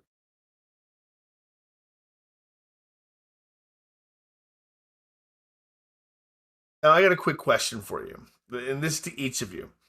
Did the bridge make you feel more confident here or less? I really hope that bridge thing earned us some points at least, even if he says it doesn't earn their trust right away. Yeah, it's good. It's good word fame. Yeah, it's just a matter of we just got to keep building it. So The escort didn't leaves expect these guys to be pushovers. The escort leaves the larger roads and moves into older Loudonville ground as it gets back onto Route 7. It passes where houses used to sit. Low stone walls run in broken stretches along the roadside, wet with rain and dark with age. Bare trees stand apart from one another, roots lifting the edges off the ground. With the windows open, the air smells like wet bark, cold gravel, leaf rot, and other roots lifting the edges of the ground. No traffic noise now, no storefront light, just tires on wet stone and gravel, engines idling low, and the kind of quiet that tells you money here was spent on distance more than display. Did I just do something completely? Hold on, what the heck's? Oh, we're good, yep. At the end of the long gravel lane, beyond the open iron gate, sits a broad old property of dark timber and stone. There's a wide porch, thick posts, stone foundation, dark with rain, amber porch light burning through mist and drizzle. The grounds are neat without being decorative. Someone has kept this place working order through bad weather and bad years alike. The motorcycles pull up, and they said, "We've taken a detour. We decided to bring you to Vinter's place first. The Moon Court can wait. Meet the people here, then we'll get you over there." Then he stops, and he looks, and he puts his hand over his head. He goes, "Wait, that's not right. What are they doing here?" 3 figures wait beneath the porch light before you even cut the engine. Michael looks to you and he goes, "I was wrong. They're here already. They were waiting for you." Moon Might as well Court. get it over and done with. Exactly. Thomas leans into Josie as he doesn't get out the driver's side door. He actually goes through the side door of the van, and he goes, "It seems kind of weird that they keep changing their minds. Like, what's the story here? They knew what happened at the bridge, but they can't make up their minds on when they want to meet with us." Yeah, I it's don't definitely think unusual. there's definitely no communication going on between these people. Yeah, maybe there is. That's about I it. mean, I don't need to say it, but keep your eyes open. He's on high Campfire. alert. Absolutely. Sky has Walking. her hoodie pulled up and has a pistol like in the pouch of her hoodie, like it just in case, and is watching everybody. pointedly. Like, Now, is your hoodie thick enough that it doesn't imprint, or can everybody tell that there's a gun in your hoodie pouch? it's like a very loose and baggy. So, I mean, some people would probably be able to tell, but I don't think it's like super obvious. Let's see what super obvious looks like. Give me a dexterity plus larceny check. Difficulty 2. I can take half. Okay, so yes, you're really good at hiding pistols in sweaters, and you managed to do so. And are you left-handed or right-handed? I'm right-handed. All right, so you have your right, and are you holding the weapon, or are you just putting it in your sweater? I think she is like doing oh, my hands are cold, and the pistol is like in the pouch along with her hands. Gotcha. And her like warming her hands is obscuring where the gun is. Micah and his crew kick their kickstands on their bikes, saddle off it, and approach the van. Then he knocks on the door, see if everyone's getting out.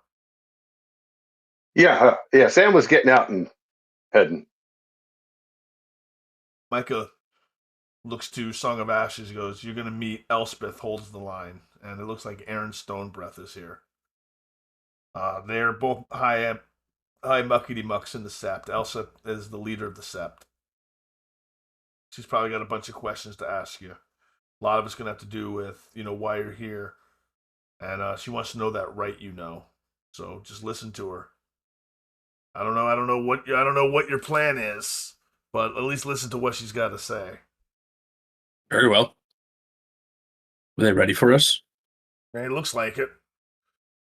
He I'll lead the way. He walks through the mist and the drizzle, and you see Elspeth holds the line. She stands, as you guess that's her, because she's the only woman amongst them. She stands centered and still.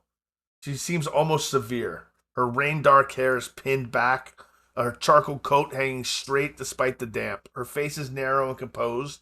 She looks like someone who spent years hearing wolves talk too much and learned to make silence do half the work. Standing next to her, broader through the chest and shoulders, is a beard of iron gray, his nose broken once and kind of healed wrong. His weight sits a little unevenly on one knee, but his hands still look like they can bend stubborn metal. And then Micah joins them, and he stays a half step apart from them. He's kind of a witness as opposed to being part of it. Water ticks from cooling engines, wet gravel settles under the boots. No one hurries forward, but Elspeth says, "You're being granted a hearing." And her voice is a little gravelly, a little husky, like she's smoked a couple packs of cigarettes before you got here. Spirits announced the road before your mouths did. So make sure you tell us what's up. I'm Elsip. Welcome to the Iron Howl. Welcome to Loudonville. Sam gets there and just kind of waits for everyone else to kind of catch up, and then he pretty much just waits for Song of Ashes to do the talking. Thanks for seeing us.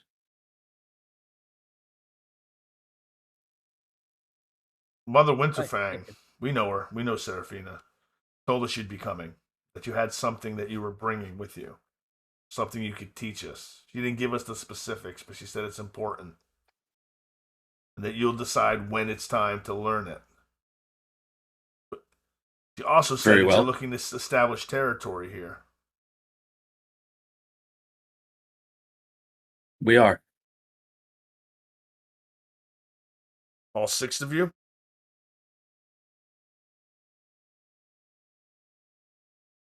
That is up to the rest of us. I can only speak for myself.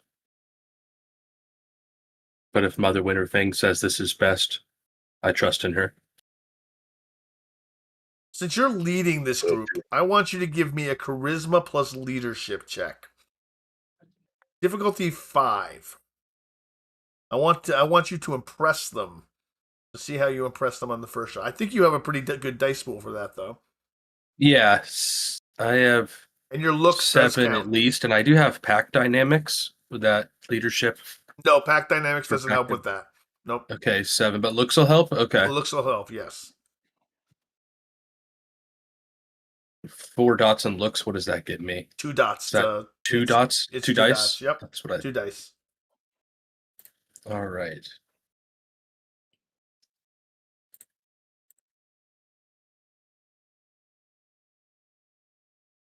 We're at 2.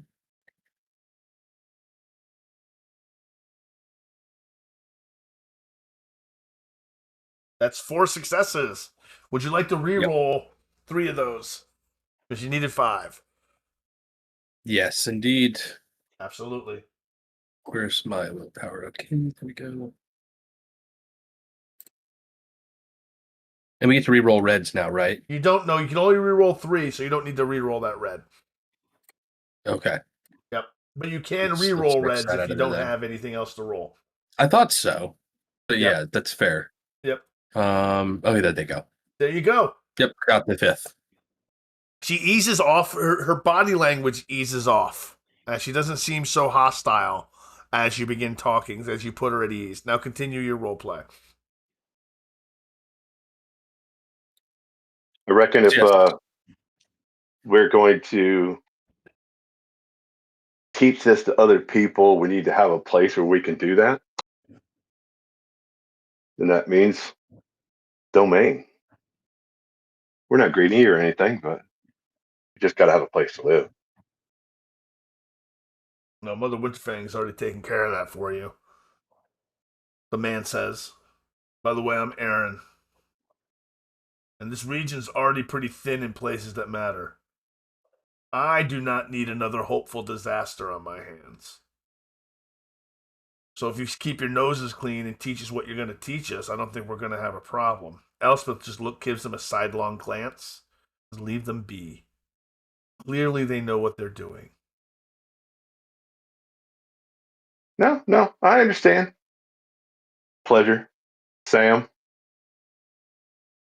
I get what you're putting down. What would you, as a group, like to present to these 2 elder wolves? Unity, discipline, or danger? Would you like to project danger, discipline, or unity amongst them? To them. I imagine unity. Unity? Yeah, I was thinking unity or discipline. I was also thinking We're not going to be a problem. Yeah. Unity or discipline. It might be Okay. best to play it off with unity. Elspeth stops talking to Song of Ashes and looks directly at Madeline. So why did you come south? Now, of all times. It's warmer weather. It's She nicer. smells. She takes a whiff. She goes, which one of you have been smoking?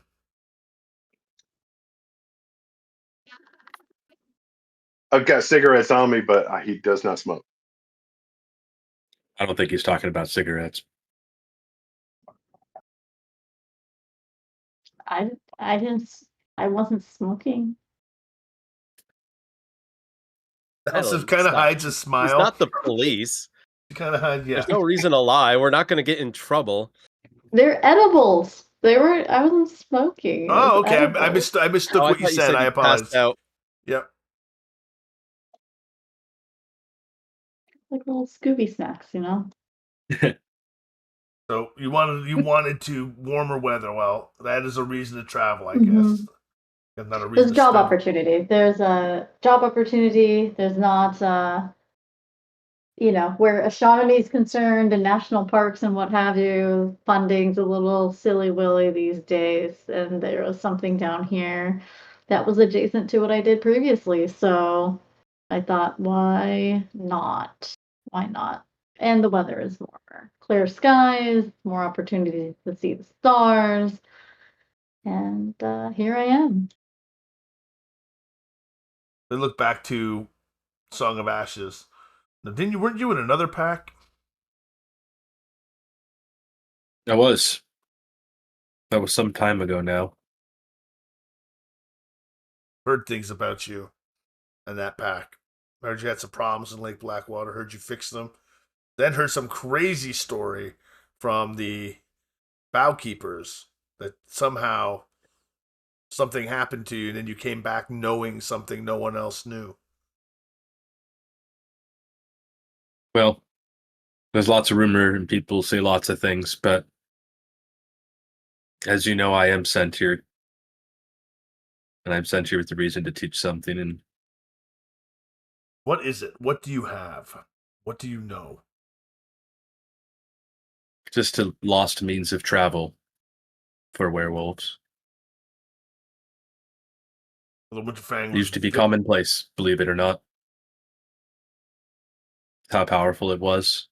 Lost to time. She looks at Aaron, and Aaron looks back at her. Travel, you say? Okay. I have an inkling of what you're talking about, maybe. Maybe. That's good. This is your territory now. Around this Loudonville, around this manor. If you can hold it, you can have it. It stretches a couple miles up and down the strip of Route 7 and off the ancillary streets. They're yours if you can hold on to them. We're not going to help you. I don't think it's going to be that much of a problem. This is a pretty quiet area. Help won't be necessary. My pack works well together.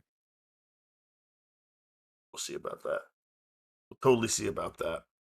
Elspeth seems hospitable enough, though. She doesn't seem to be angry with you or brutally hostile. It was Only a little she's not- tense. She's not trying. A little tense. Okay. That should be with werewolves. A woman steps out of the house. Gray hair. She looks like someone's Nona. She's old. Kind of hunched together. White hair with a dark streak in it. She looks vaguely familiar, though. At least to you, Wildwood. I mean, to you, Song of Ashes. She looks vaguely familiar. And as she steps out, finally, the U-Haul arrives that had been following you from Lake Blackwater and pulls into the drive. And Lucian steps out. I'm watching the old lady. She just looks and she just shakes her head. And Lucian steps out of the U-Haul and says, "This isn't it. This isn't where we're going. This isn't Mother Winterfang's place." Can I see them? You can see them, yep. Can I just throw up a hand and just sort of tell them to halt, just stop in the vehicle, stay in the vehicle kind of thing? Lucian looks at you with his kind of creepy, beady-eyed look that he has. And he kind of shrugs and he gets back in the truck with his sister. That's probably for the best. Came with a whole moving truck, Micah says. We didn't see that on the road. Interesting. Must have missed that. We did get a bit separated. They're trustworthy, though. I knew they'd make it. We know them. We've met them before. They're Winterfang's kin. But they are. What's the next step? Well, we're just trying to figure you out, Micah says. Elsa crosses her arms. Let's get out of the rain, at least. Let's go inside. Let's get out of the rain. Have something warm to drink. And we'll talk about this right you supposedly know. Unless you're in a hurry to get over to your new digs. Yes, I would say we are. It's been a long day. It's been a long time on the road. This right isn't going anywhere.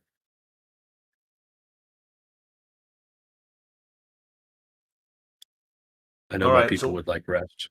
Rest? Yeah, that's fine. You know where we're at now. You know where to find me. Exactly. This will take time anyhow. This won't be a process that we're going to do tonight. All right, well, you best get going then. She kind of rubs her eyes. The sun is just starting to rise over Loudonville. It's just beginning to come up. You All right. finally hit sunrise. Elsif looks up to you and goes, well, the moon, before you leave, remember, Moon Court respects restraint more than novelty. Aaron looks up. Understood. And the old nation died, one stubborn fool and one delayed decision at a time. Don't delay too long teaching us this right. Or what use are you? He says as he turns and he walks into the home.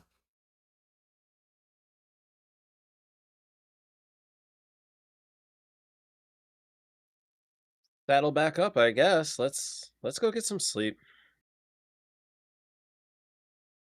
Yeah, direct the U-Haul to our final destination here and move along. It's not much further than when you are. It's surprisingly close to where you are now. They made it sound like that. So cool. Yes. As if this isn't Elspeth's place.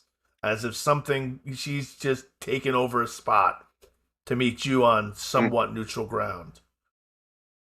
But Gotcha. the road to Winterfang's place is not much further. As you're leaving, as you're getting in the vehicle, Aaron steps back out one more time. If Seraph Vinter's lending you her house, why did you even bother coming down here? You already have a place. He seems a little salty. Aaron is salty. Thomas is going to bite Right his here. tongue. He wants to say something. Oh, you've been questioned a Yeah. lot by this guy? You've been questioned quite a bit, so we're going to do this. Didn't work. Why didn't it work?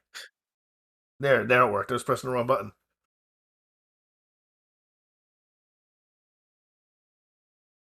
As you feel your rage just sort of fill you a little bit. As who is this guy question? You've been through too much to be questioned by some random.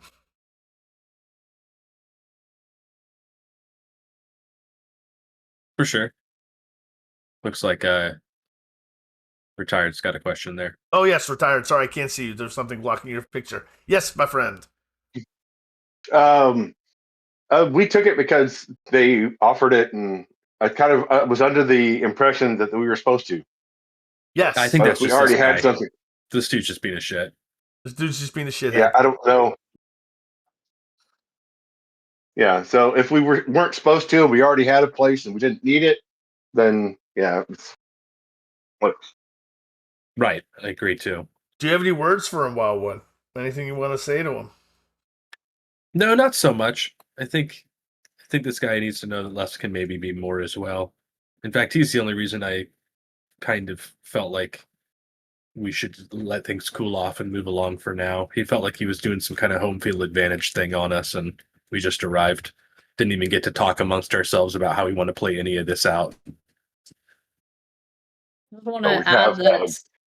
Oh, sorry. I was gonna say we have had hours in the freaking van. Right, but we're going to represent like some of that- those hours here. Go ahead, Rid. Sorry, I didn't mean to talk over you. I just like to add for flavor that Sky is giving this like the dead-eyed Gen Z stare to this guy. Just like that customer service, like, oh, like please just die right now, stare. That's Like, perfect. but doesn't You- say anything, just keeps staring at him like The Aubrey Plaza special. yes. The U-Haul truck backs out onto the road, expecting you to follow it. Now would be a time to discuss what you guys were just talking about, that you didn't have a chance to discuss about the right. As it's going to take you probably a good 6-7 minutes to get where you're going. These guys really ticked me off. I had all I could do to bite my tongue. That guy just screw those guys. Why? I mean, Yeah, you all handled what it is well. the read on them? I mean, they tell us to hurry up and have Ashes teach them this right. It's But they haven't given their read on us, so why would we teach them if they don't know that we're trustworthy? Like, I don't get this. And why are we Exactly. being harassed? Like, I understand, Garou get insular, but what the hell? Like, they were It's told we were coming. They also waylaid us to try to get a read on us, and then hit us with that one douchebag hits us with the "Well, why are you guys even here?" It's like, Not a fan. okay, yeah, it's not guys, not anticipating being BFFs with these guys. guys. They're all playing games. It's all a game. Ignore them. We do our game. Let them play their game. I get that. They're all trying to get a read. I'm tired. It's We all are. It's been a long day. It's all right, bud. As you're having your conversation, you hear 3 motorcycles whip past you. We get it. Your dick is bigger than ours. Sorry, I'm not. Oh, Joe starts nailed it, though. laughing. Thomas laughs too. Did they zip past the U-Haul in front of us as well? Or is the U-Haul behind us? U-Haul's in front of you. They don't Okay. zip past the U-Haul, but they kind of get between you and the U-Haul. Oh. These are not Harleys. These are 3 racing bikes. These are not our friends. Crotch rockets. Yep.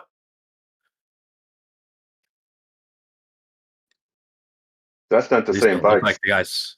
Exactly. No, these aren't them. of course not. Oh, How are they Any dressed? Suggestions? Like, stay the They're course? dressed in riding leathers, bright colors, red, blue, and green. Okay. This could be more bullshit. Let's just play it cool.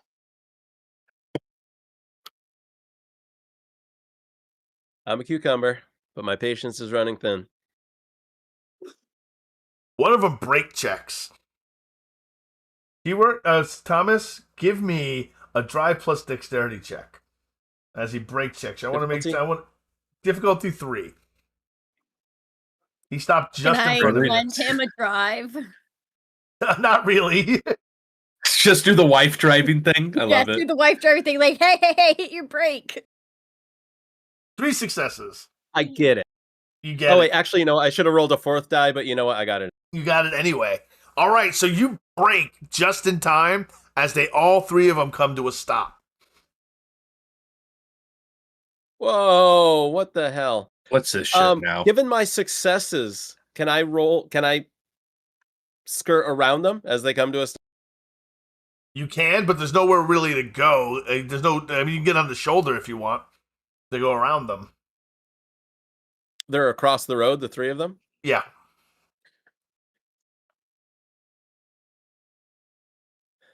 Guys, what am I doing? Am I stopping? Am I going? They apparently want to talk. All right, let's talk. At this point, the edible is starting to kick in on Josie because she partaked with Madeline, and all she can say is, "You just run them over." Josie, do not run yet. them over. I'll pop the side slider. Hey, All right. what's up? They one of them lifts his helmet, and it's a woman. All 3 of them lift their helmets, and it's all women. And one of them pulls out a pistol and points it at the van. One of the other ones says, Whoa! "That's okay. No one needs to get hurt." I told you should have run them over. Can I pull my pistol at the same time? Well, you weren't expecting them to pull a pistol. Still wearing it on his hip. I've had my Hey, pistol might not in need my to exactly in my, know. po- my Yes, you have. pocket You have. the whole time. This is a robbery. The lead one All right, guys, says, hold the on. one who pulled the pistol. So why doesn't everyone step out of the car, put your hands where we can see them, and then we'll just go through your things and take what we want. As I'm Ma'am, I don't think you want to rob us. Can I cast Curse of Aeolus? You can if you like, yes. Oh yes, I love this one. Let's bring in some thick fog, some thick morning fog for this. Oh, and Little the best cover. part is I have eyes of the owl, so I can see through this. So it's been a while since we used this one. Resolve. Okay. What do you want here? Are you just trying to shake us down? We don't really have shit. We've got, day on the road chips and wrappers and bullshit. You looking for cash? Two enough? I'll give you some cash. How many successes do I need on that one? And I'm stepping closer as I'm walking forward, hands up. Says, we give you cash. We don't want trouble. Successes. Difficulty 2. You got enough successes. As you're walking forward, Okay. a fog lifts up off the ground and darkens the entire area. And then you hear muffled voices. What's going on? It's not... Rachel, what is going on? Shut up, Christine. Don't tell them our names. What is going on? I want to use Whispered Passage. Okay. It makes me undetectable by sound. I'm going to spend my willpower. Everything within a 10-meter radius is muted. So I'm going to get out of the Jesus. vehicle and make my way around to the woman with the gun. And I guess I only want to disarm her as much as she hasn't harmed us. So. All right, give me a strength plus brawl check versus her dexterity or strength plus firearms. Oh, and it won't make sense shifting to Glabro because I'd lose the 2 dot bonus for shifting and acting. So, all right, strength brawl with 3.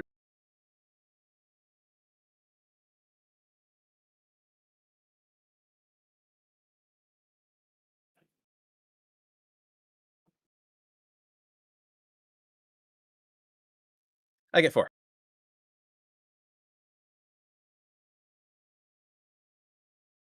As you reach for the gun, as you grab for it, she wheels back and as you grab her hand, she pulls back with it and fires. You don't hear a sound. Every sound is muted, but you feel it as the bullet slams into your shoulder. Take 1 superficial health point of damage.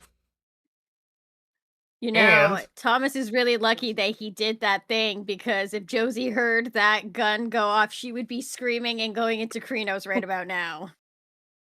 Son of a bitch! What Not that is anybody heard that. Do we see the muzzle flash? To the left, to the right. You see the muzzle flash in the smoke, in the fog, but you hear nothing. Yeah, I know. Okay, so seeing the muzzle flash and knowing what Thomas was doing, she's pissed. So she is going to finally get out of the van, because she had not gotten out of the van yet, but she's getting out of the van. She's going to switch to Glabro, and she is going to go headfirst into this, where she also has eyes of the owl, so she could see. So she's going towards the woman with the gun. Make your rage check to shift. See if you keep your rage or not. Yes, you do not lose rage. Dude. All right, and what are you doing when you get close to her? I'm going to do what I can to get the gun out of her hand. If that means ripping her arm off that has the gun in it, so be it. All right, well, you're doing that. The other 2 women have drawn pistols. One has pulled out a sawed-off shotgun from a backpack behind her. They were here to rob you. I like these. I like the style. All right, Ellie, you may attempt to grab the gun, because they do not see you and they do not hear you because of Thomas's ability. So you make a strength plus brawl, difficulty 3. Difficulty 3, and I get a 2 dice bonus. 2 dice bonus for Nice. Glabro, yes.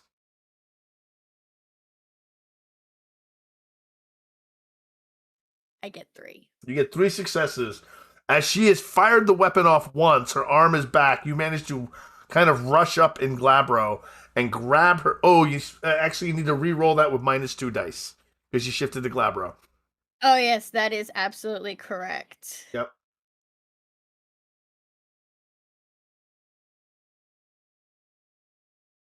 Well, I got that. Oh yeah. So you You grab rip her her arm by off. the wrist and brutally bring her directly to the ground. Her arm, her elbow slams into the ground and it twists at an odd angle as you completely mangle her arm by dropping her to the ground.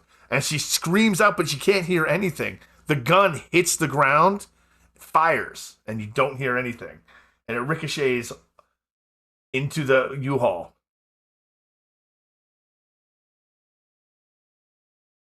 The woman who pulled the shotgun quickly looks very confused and is aiming it everywhere. No muzzle discipline whatsoever. The other one with the pistol looks completely frightened as this hippie just completely took down her compatriot. What are you doing? Actually, no, Madeline, what are you doing? This is a lot. This is a lot going on for someone who doesn't fight. Yeah. She is trying to take it in, and everyone's out of the van. Yeah, everyone's out. I think so, I am yes. half out. I'm like peeking. I'm like half in and half out, like using the door Same. as a shield with my Mhm. pistol like drawn, trying to get line of sight. But yeah, so I would still be near you. She is cheering you on. She is supportive. She appreciates everything you're doing and contributing to the cause in this situation. She'll give you a little fist bump if she could in solidarity. Well, Madeline Hell yeah. is giving her moral support to everybody. The back of the U-Haul, the doors are kicked open from the inside. And Eveline Vinter... Our U-Haul? Our Okay. U-Haul, yes. Eveline Vinter kind of standing in the way with her own shotgun. And she points it at the two. I can't say... And tries to speak, but just can't. Sam, what are you doing? I'm going to stealthily move forward to find one, then grab the weapon, flip her over, and disarm her. Give me a strength plus brawl, difficulty 3. Okay.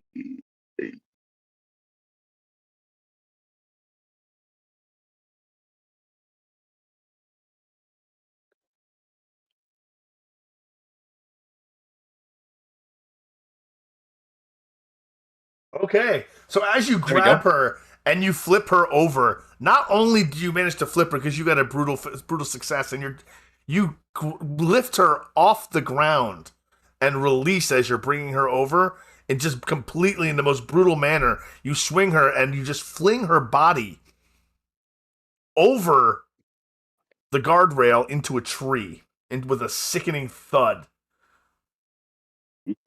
Damn. She drops the weapon and it fires. And this one you hear because you threw her far enough to be outside the effect of Thomas's power. The other one just drops her pistol, jumps on her bike, and tries to get away. I would like to shoot the tire or try to shoot the tires if I can see them. Okay, we're escalating. Excellent. Roll dexterity plus firearms. This Okay. is how we do. Joe Difficulty wants to take 3. out that last one. Oh, I can take half. Take half. Excellent. As you sight down the barrel of your pistol, You close your eyes, you put a nice squeeze on the trigger, and boom, the tire explodes. And she just stops, and she doesn't know what to do. Her friend has a broken arm. Her other friend is nearly unconscious under a tree, and she is just staring blindly at what just happened. I'll run over there. She puts her hands up. Joe's running over there too as well in her glabro form, ready to rip this woman's arm off. I'm also running up there to knock her out with the light. I've got her, and I'm trying to keep everybody away. I says, look. Is there significance to the dice that were rolled for my contest? Or are they just humans? They are just humans. I was going to say, do we detect something wrong with them? If not, I have sensed the true form, so I could potentially. I lean down near the one. You made a bad decision today. Why don't you collect your friends, get on your bike, and ride away? We're going to keep your guns. We told you wouldn't want to rob us. Yeah, I don't know how we're going to do. Well, there's two bikes. She picks up her friend with the broken arm. She says, can you ride? And she mouths, I think so. And then she goes and checks on her other friend, gets her up, gets on the bike with her that still has the tire. She looks back at you, and you can see that this is not over. They will be back. They will be looking for you. And they drive off. Go ahead, Keyword. So I actually want to say something to everybody. I don't think anybody but Zed know this. I actually have a folkloric bane for Thomas. He actually has eyes like a wolf in Hamid form. Like, they're disconcerting that I get -1 to all rolls except intimidation with people. So I just want to point that out. And human eyes when he's in wolf form. You need to stare these chicks down right now. Give him a good stare. Evelina looks. Go ahead. I think we should have killed them. That's what Joe was saying. Should have run them down when you had the chance. I mean, listen, there's no sense wasting this quiet, secluded roadway, but I'm tired. Let's keep going. Our business is much bigger than this street shit. These guys are functionally civilians. You want to help me get this bike over the guardrail so nobody runs into it? Yeah. There you go. 1, 2, 3, yeet.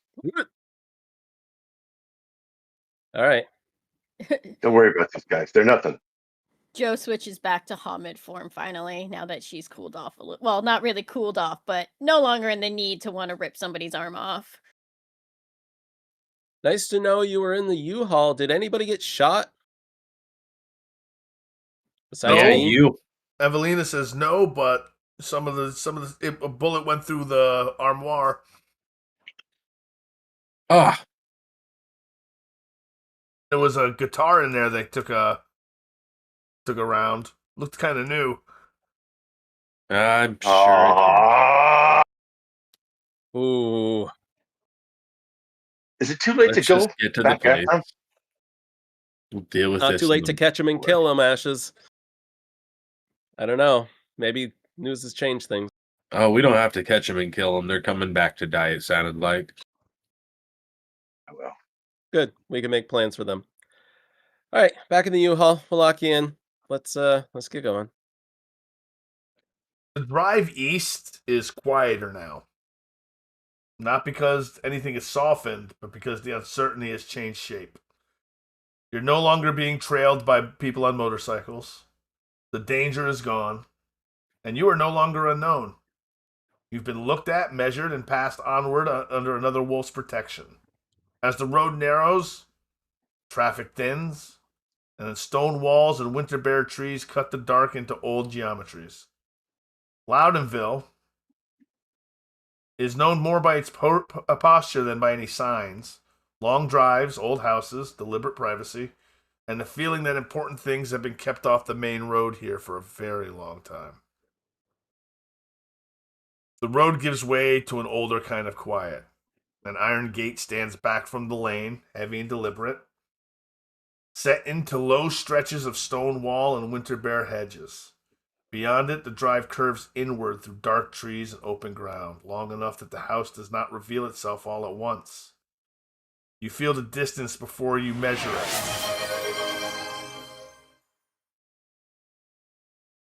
This is not I a don't think we keep place going. built to be found casually.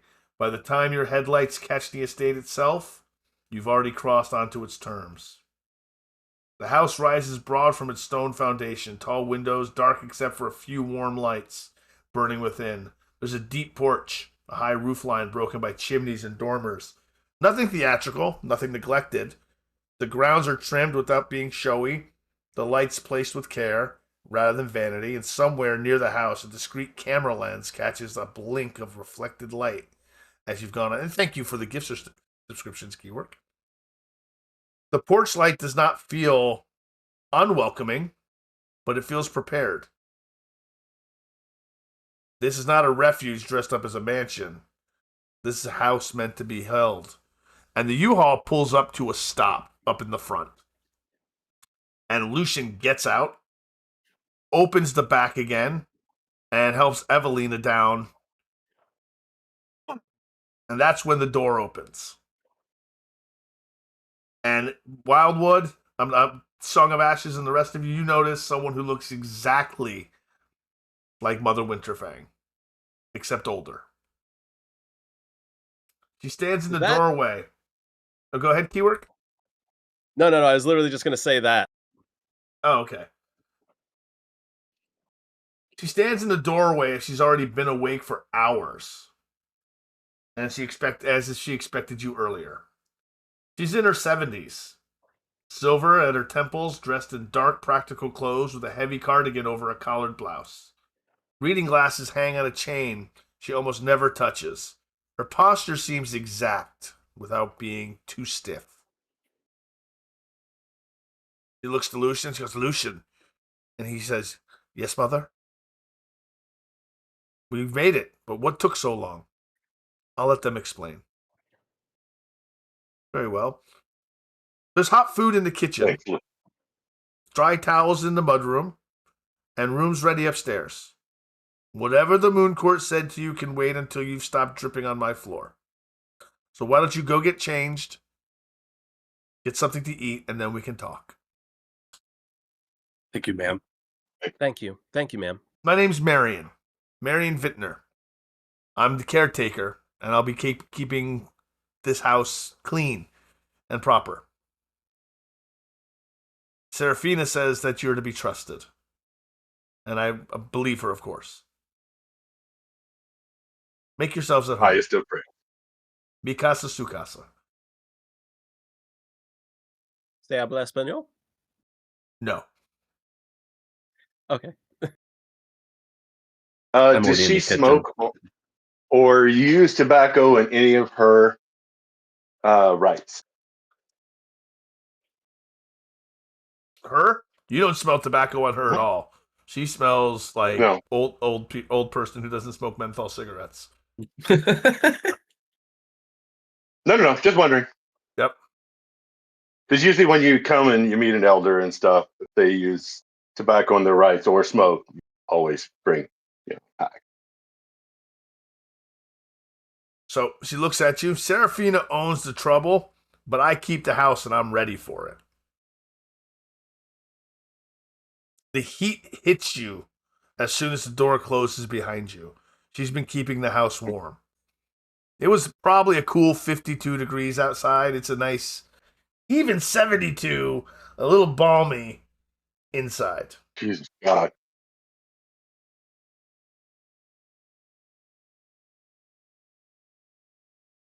She leads you through I'll make her to different clean rooms. off my boots outdoors. Yep, she leads you through the mud room to clean off your boots. And Sam is already doing so. Jo takes her shoes off as well because it's just polite to do.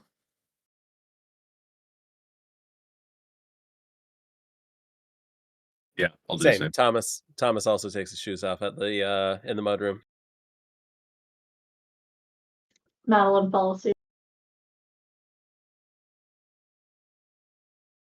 He doesn't Sky seem will to. just like Go ahead. Sorry, I keep sorry, talking over Sky you. will just like grudgingly like without do the like curmudgeonly like slipping off your shoes with like the other foot kind of thing, and then just like kicks them haphazardly into the corner. Okay. Anyone else? What else are you guys doing? I guess we're following her Yeah. where she's leading, right? Take my jacket off, take the outer shirt off, and just kind of walk around in jeans and socks. I'll be right back, guys. I gotta hit the head. Yeah. Thomas rushes to the bathroom. Marion walks out past the mudroom into the kitchen, and she has tea on the stove, and she has cups. She has 6 of them. They are all matching. Everything you notice in this place is antique and very fine, as if it's from a very old, wealthy family. Wow, this place is nice. Definitely has a home feel to it. There's a It room does. for each of you, and you, as from what I understand, is you'll be staying here as long as you like. There are only a few rules in the house. Take off your shoes before you enter. Don't flush the toilet when the showers are on. Always wash your hands, and dinner is on the table by 5 every night. Breakfast at 6, lunch at 12. Yes, ma'am.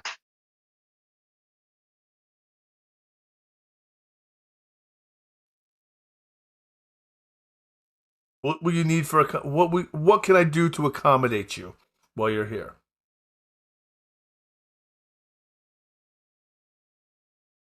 I'll try I not don't to know be a right burden. now. I think that goes for most of us. Really, if you could just point us to our spaces, that'd be most appreciated. Shower, and I heard there's food in the kitchen. I'm sure we're all starving. Try to be as unobtrusive as possible.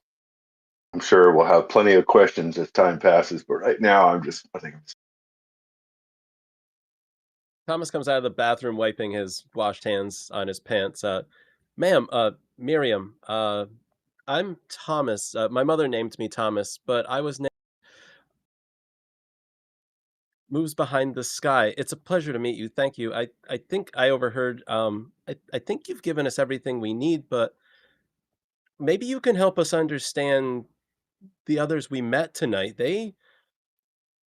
Were they testing us by being testy, or do they just really not believe us why we're here or trust us? Like, help us with that if you can, please. He raises his hand first. My name is Marion. Pleasure to meet you, and I'm Kin. I'm not Garou. I'm not one of you. I don't understand or pretend to understand the deep-seated politics behind your race and what you do. I merely help Serafina. Oh, my apologies. I'm sorry. I am well versed. I've been in this family my entire life, and so many of us have become Garou that I am.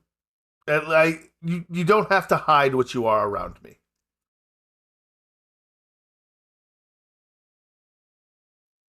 That's a comfort. You look, I'm sure you're told this. You look very much like Mother Winterfang. Yes, the seed is strong in our family. Ah, it's a strong resemblance. By the way, your house smells probably better than any place I've ever been in before. I want you to know that. I'm going to get some food now, but please keep talking. What would you like? What would you like for breakfast? I will get someone working on that immediately. She takes up a bell and she rings it.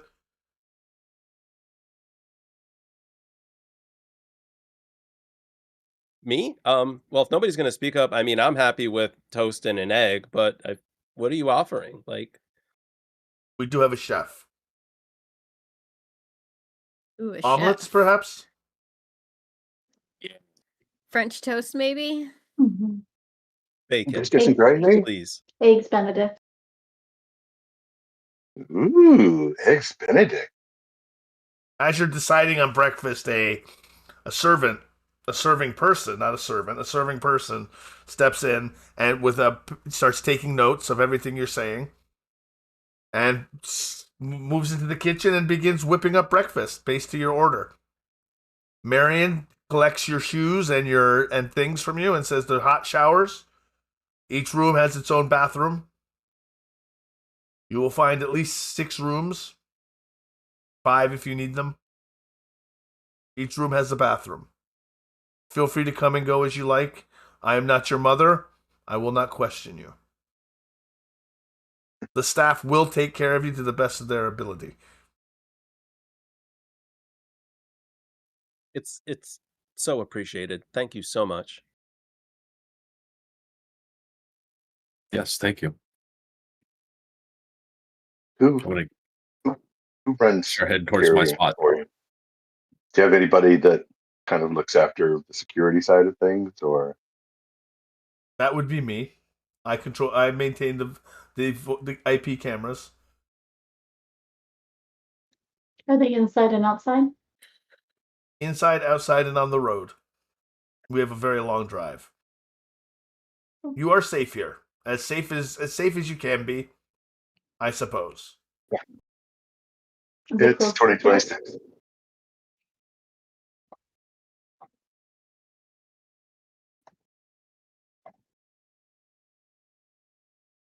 Is it okay if I take a little walk around the yard to clear my head after the Absolutely. night that we've Think had? of this as your home. You may use the grounds as you wish. Are you gonna be okay going out on your own? You want a chaperone, or? You're welcome to join me if Sorry. you want. You're welcome to join me if you want. I'm just going to Yeah, I'll go for a walk. enjoy the air before we settle in for the morning. That sounds great. Yeah. Josie, what do you want to do? I just want to go to bed. Been up long enough and been out in the rain long enough. I'm just starting to warm up and dry up. I'm ready to just go to bed. Marion, would you mind if I took a look at your security apparatus? It's a bit of a special interest of mine, and I'd love to see what you have set up. Absolutely. That'd be okay. Yes. From the inside of the house, you hear 2 engines arriving.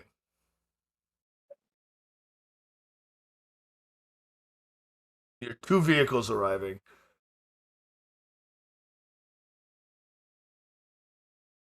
Are they bikes? They are bikes. One Oh, green, great. one red. Oh, great. They're back. Oh, my nieces We have have returned. cameras to. Marion says, my nieces are here. Oh, wonderful. Anyone look out the window to see who it is? Yeah, we were gonna go outside. Yeah, for those of you who stepped outside, yes.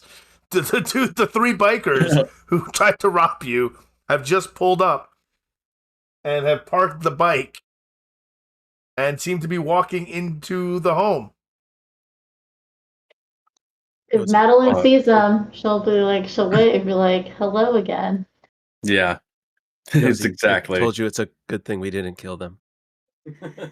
I'm still saying we should have.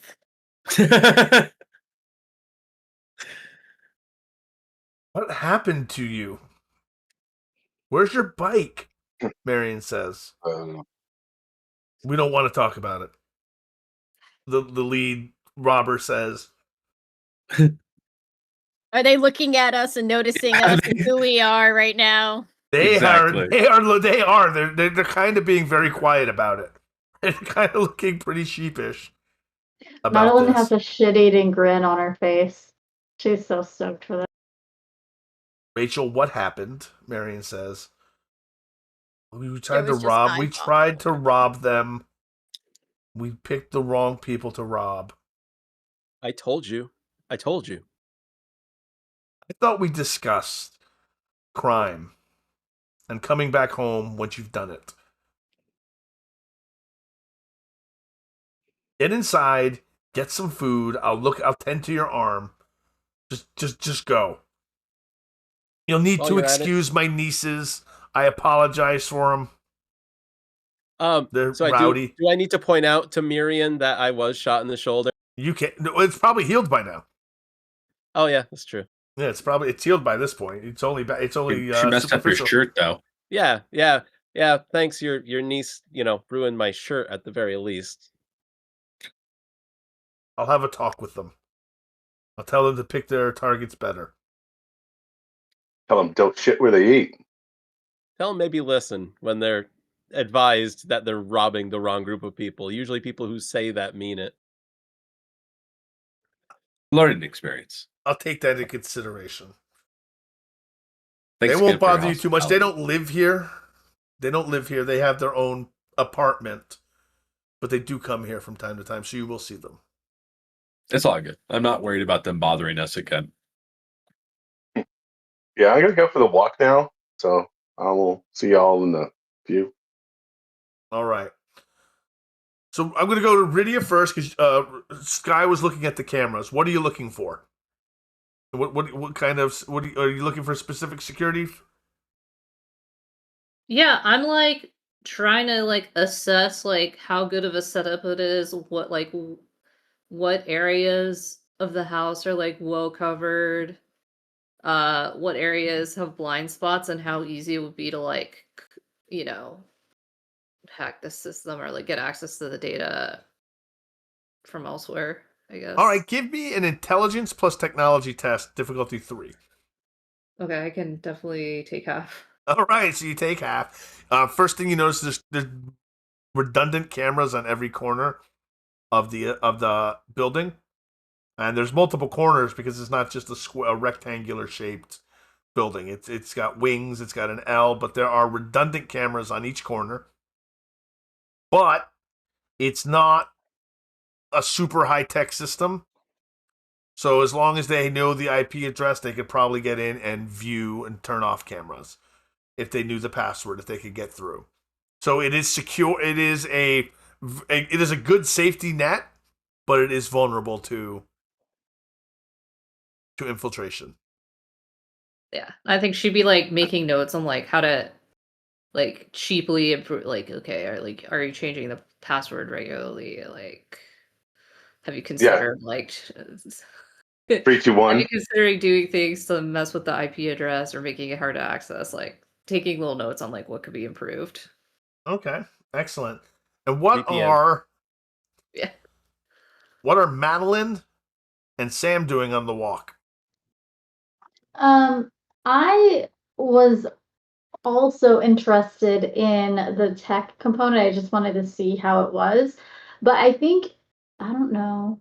I think she's just going to start, like, if she's going to see the cameras, I'm guessing they're not hidden or anything. They're not hidden, no. They are right out in the open. Yeah, she's going to pick up on that and maybe give some suggestions. But as she goes along, each one that she sees, she'll ask, are they together or would he be walking like separate? Because she'll. He's just going with, just making sure Okay. kind of got out by themselves. Gotcha. Question for you before we head back in. Do you know any dance moves? Not popular dance, a little more tribal, but yeah. So she'll like look at the camera. You think she'll see these if we like, and then you'll just see her start flossing in front of the camera. She does have dots in performance, but she doesn't start flossing in front of the thing. Can you do that? Yeah, let's see if we can floss.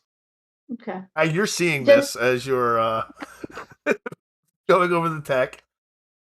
Okay.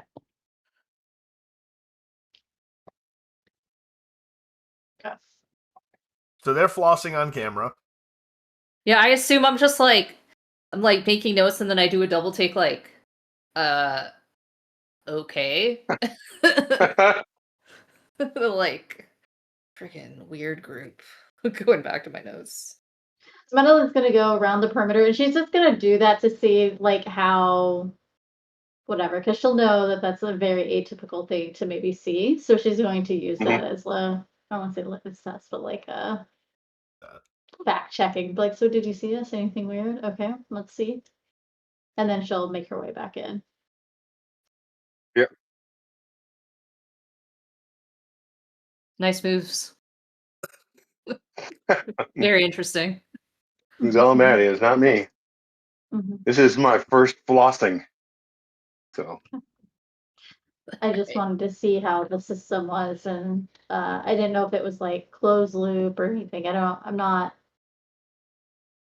not into computers, but I wanted to see how safe it was, see if it was like a delay or anything like that. What did you find out from the computer stuff?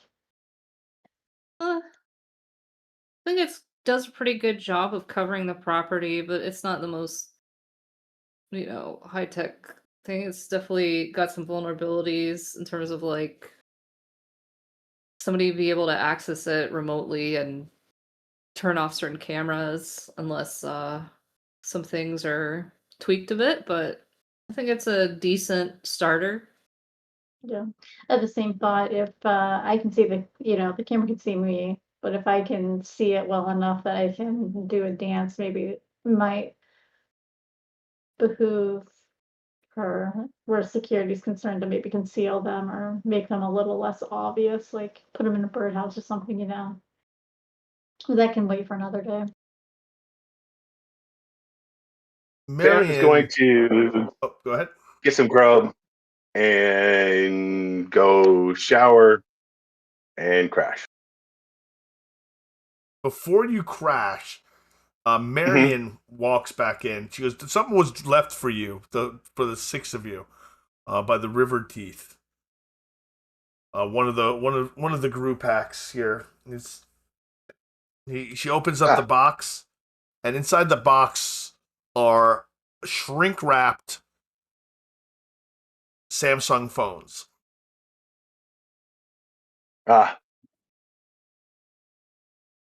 And she begins handing them out. She hands out one to each of you. I was told to distribute these to you when you arrived. When Jo gets hers, she just kind of looks at it in her hand and she's like, what am I supposed to do with this?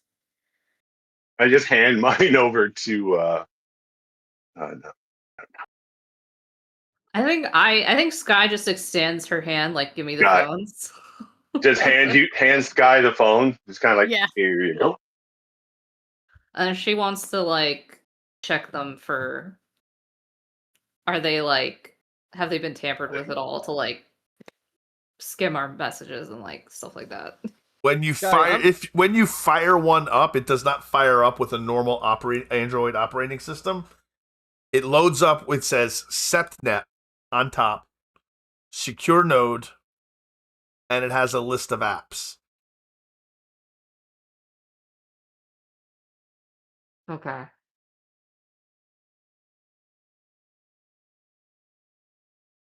There's a messaging app. Yep. Yeah. There's a messaging app. There is a map app. There is a target app.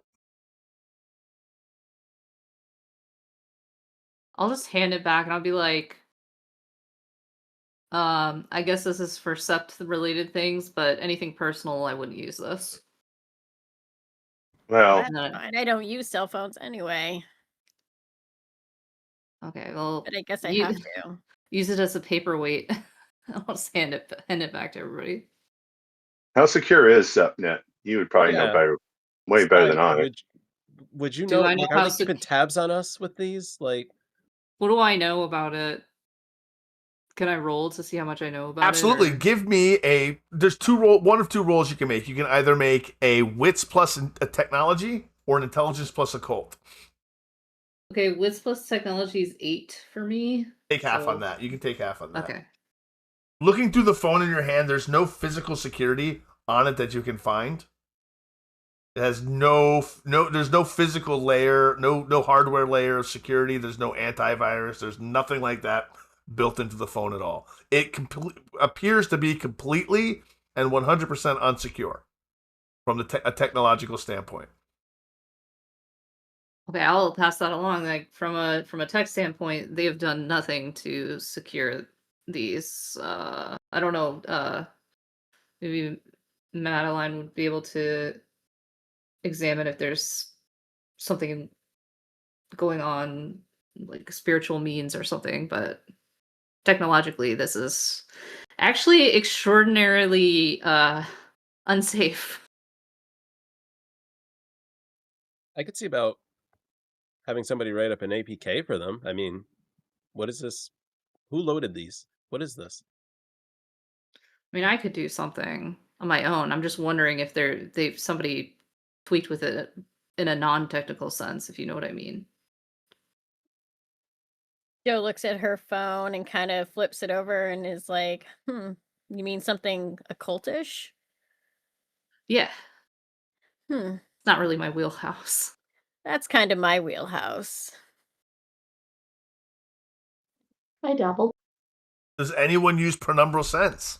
I was actually just going to ask what the gauntlet is here. 2? Yeah, I'll use. I was getting really curious and frustrated from not being able to use it earlier. Right, yeah, I so should have used it that's- earlier too, but good call. Using it now. Nice. That's int wisdom. Okay, 4. Would Okay. shadow sense work in this one, which is sense the supernatural world, or no? That's just to see if there are other. It got might it. apply, yes. You got 3 successes. Your eyes cloud over, and you begin, and the spiritual world becomes to come into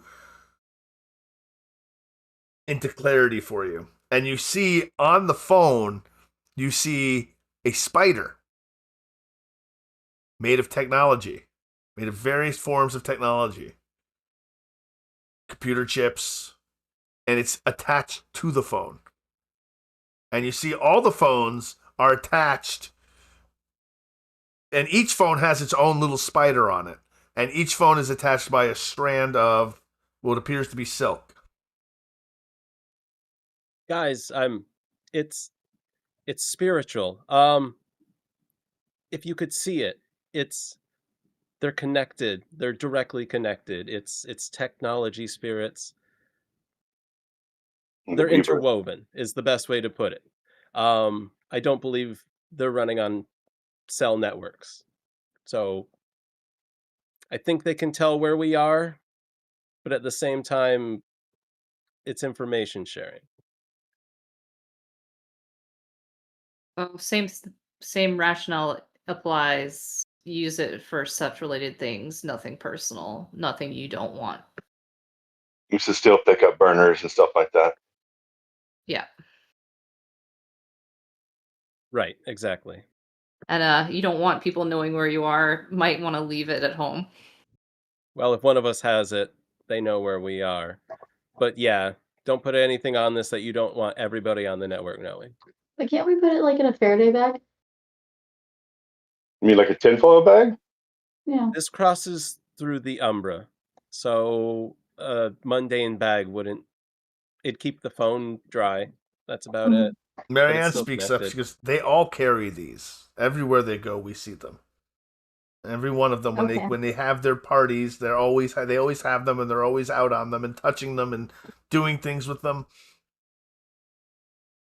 Watching that Yeah. Wolf app.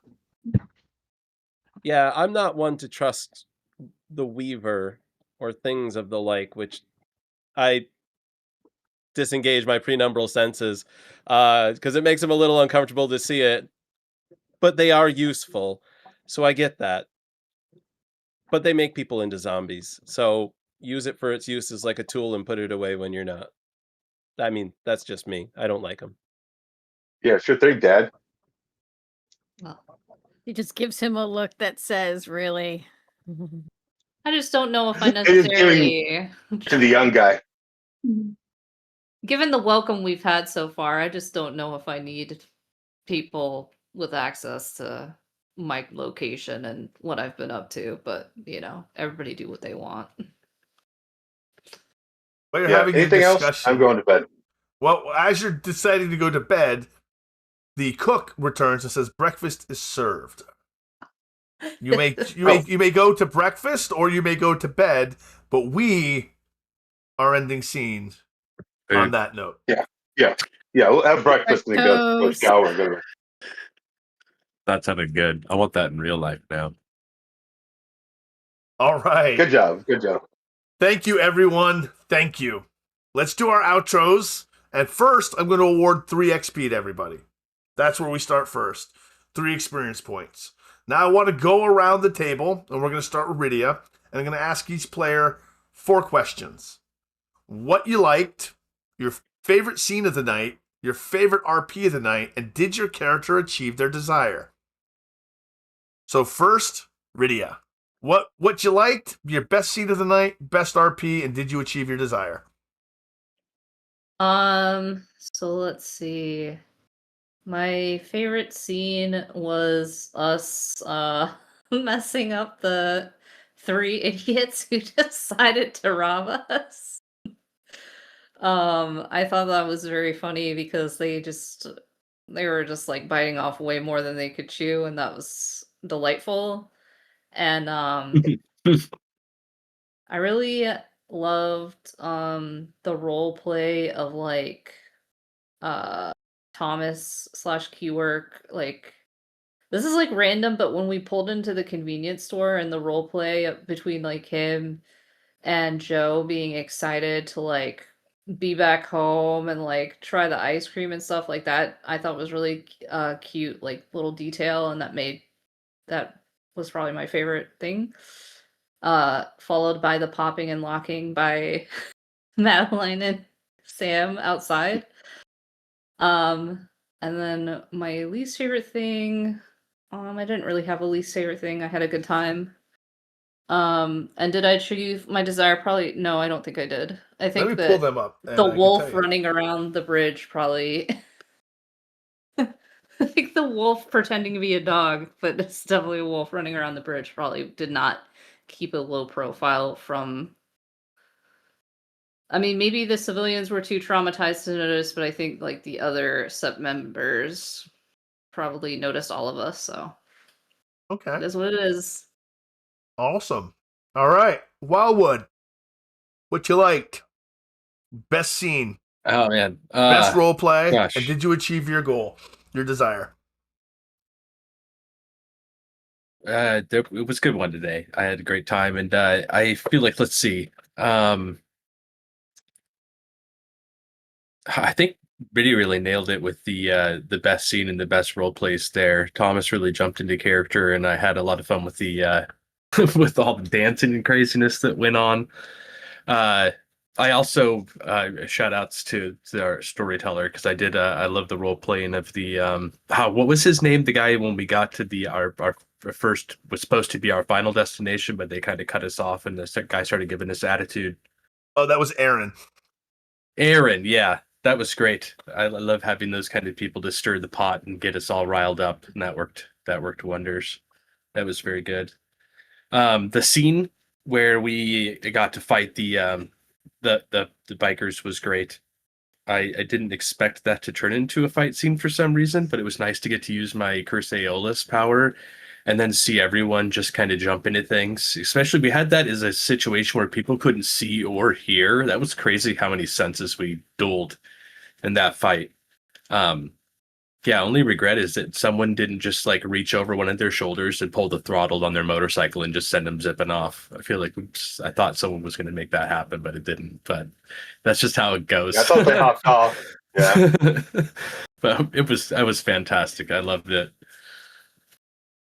Excellent. Thomas, best scene. Oh, hold on. Before we do that, did you achieve your desire at the beginning of the night? You know, was to getting back in with the pack and getting direction. Do you feel like you got direction from Mother Winterfang? I guess so, because this is where she wanted us to arrive, and the people she wanted us to talk to about, teaching them the old lost art there, and definitely got to know more people and work with the pack more than I expected to in our first go here.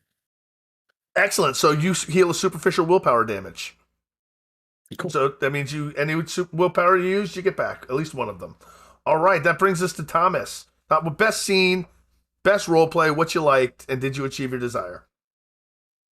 I had an absolute blast tonight. I think so I really liked the intro scene. It was so interesting that we're just heading into town, and of course some stuff is going down. And it's mystical, and of course, Thomas fails to see into the Umbra, but Madeline does. And like the resolution of that, like I loved your description of it being bound to the bridge, just being lashed and drawn into the bridge. Like I can picture that, having seen so many like practical effects movies.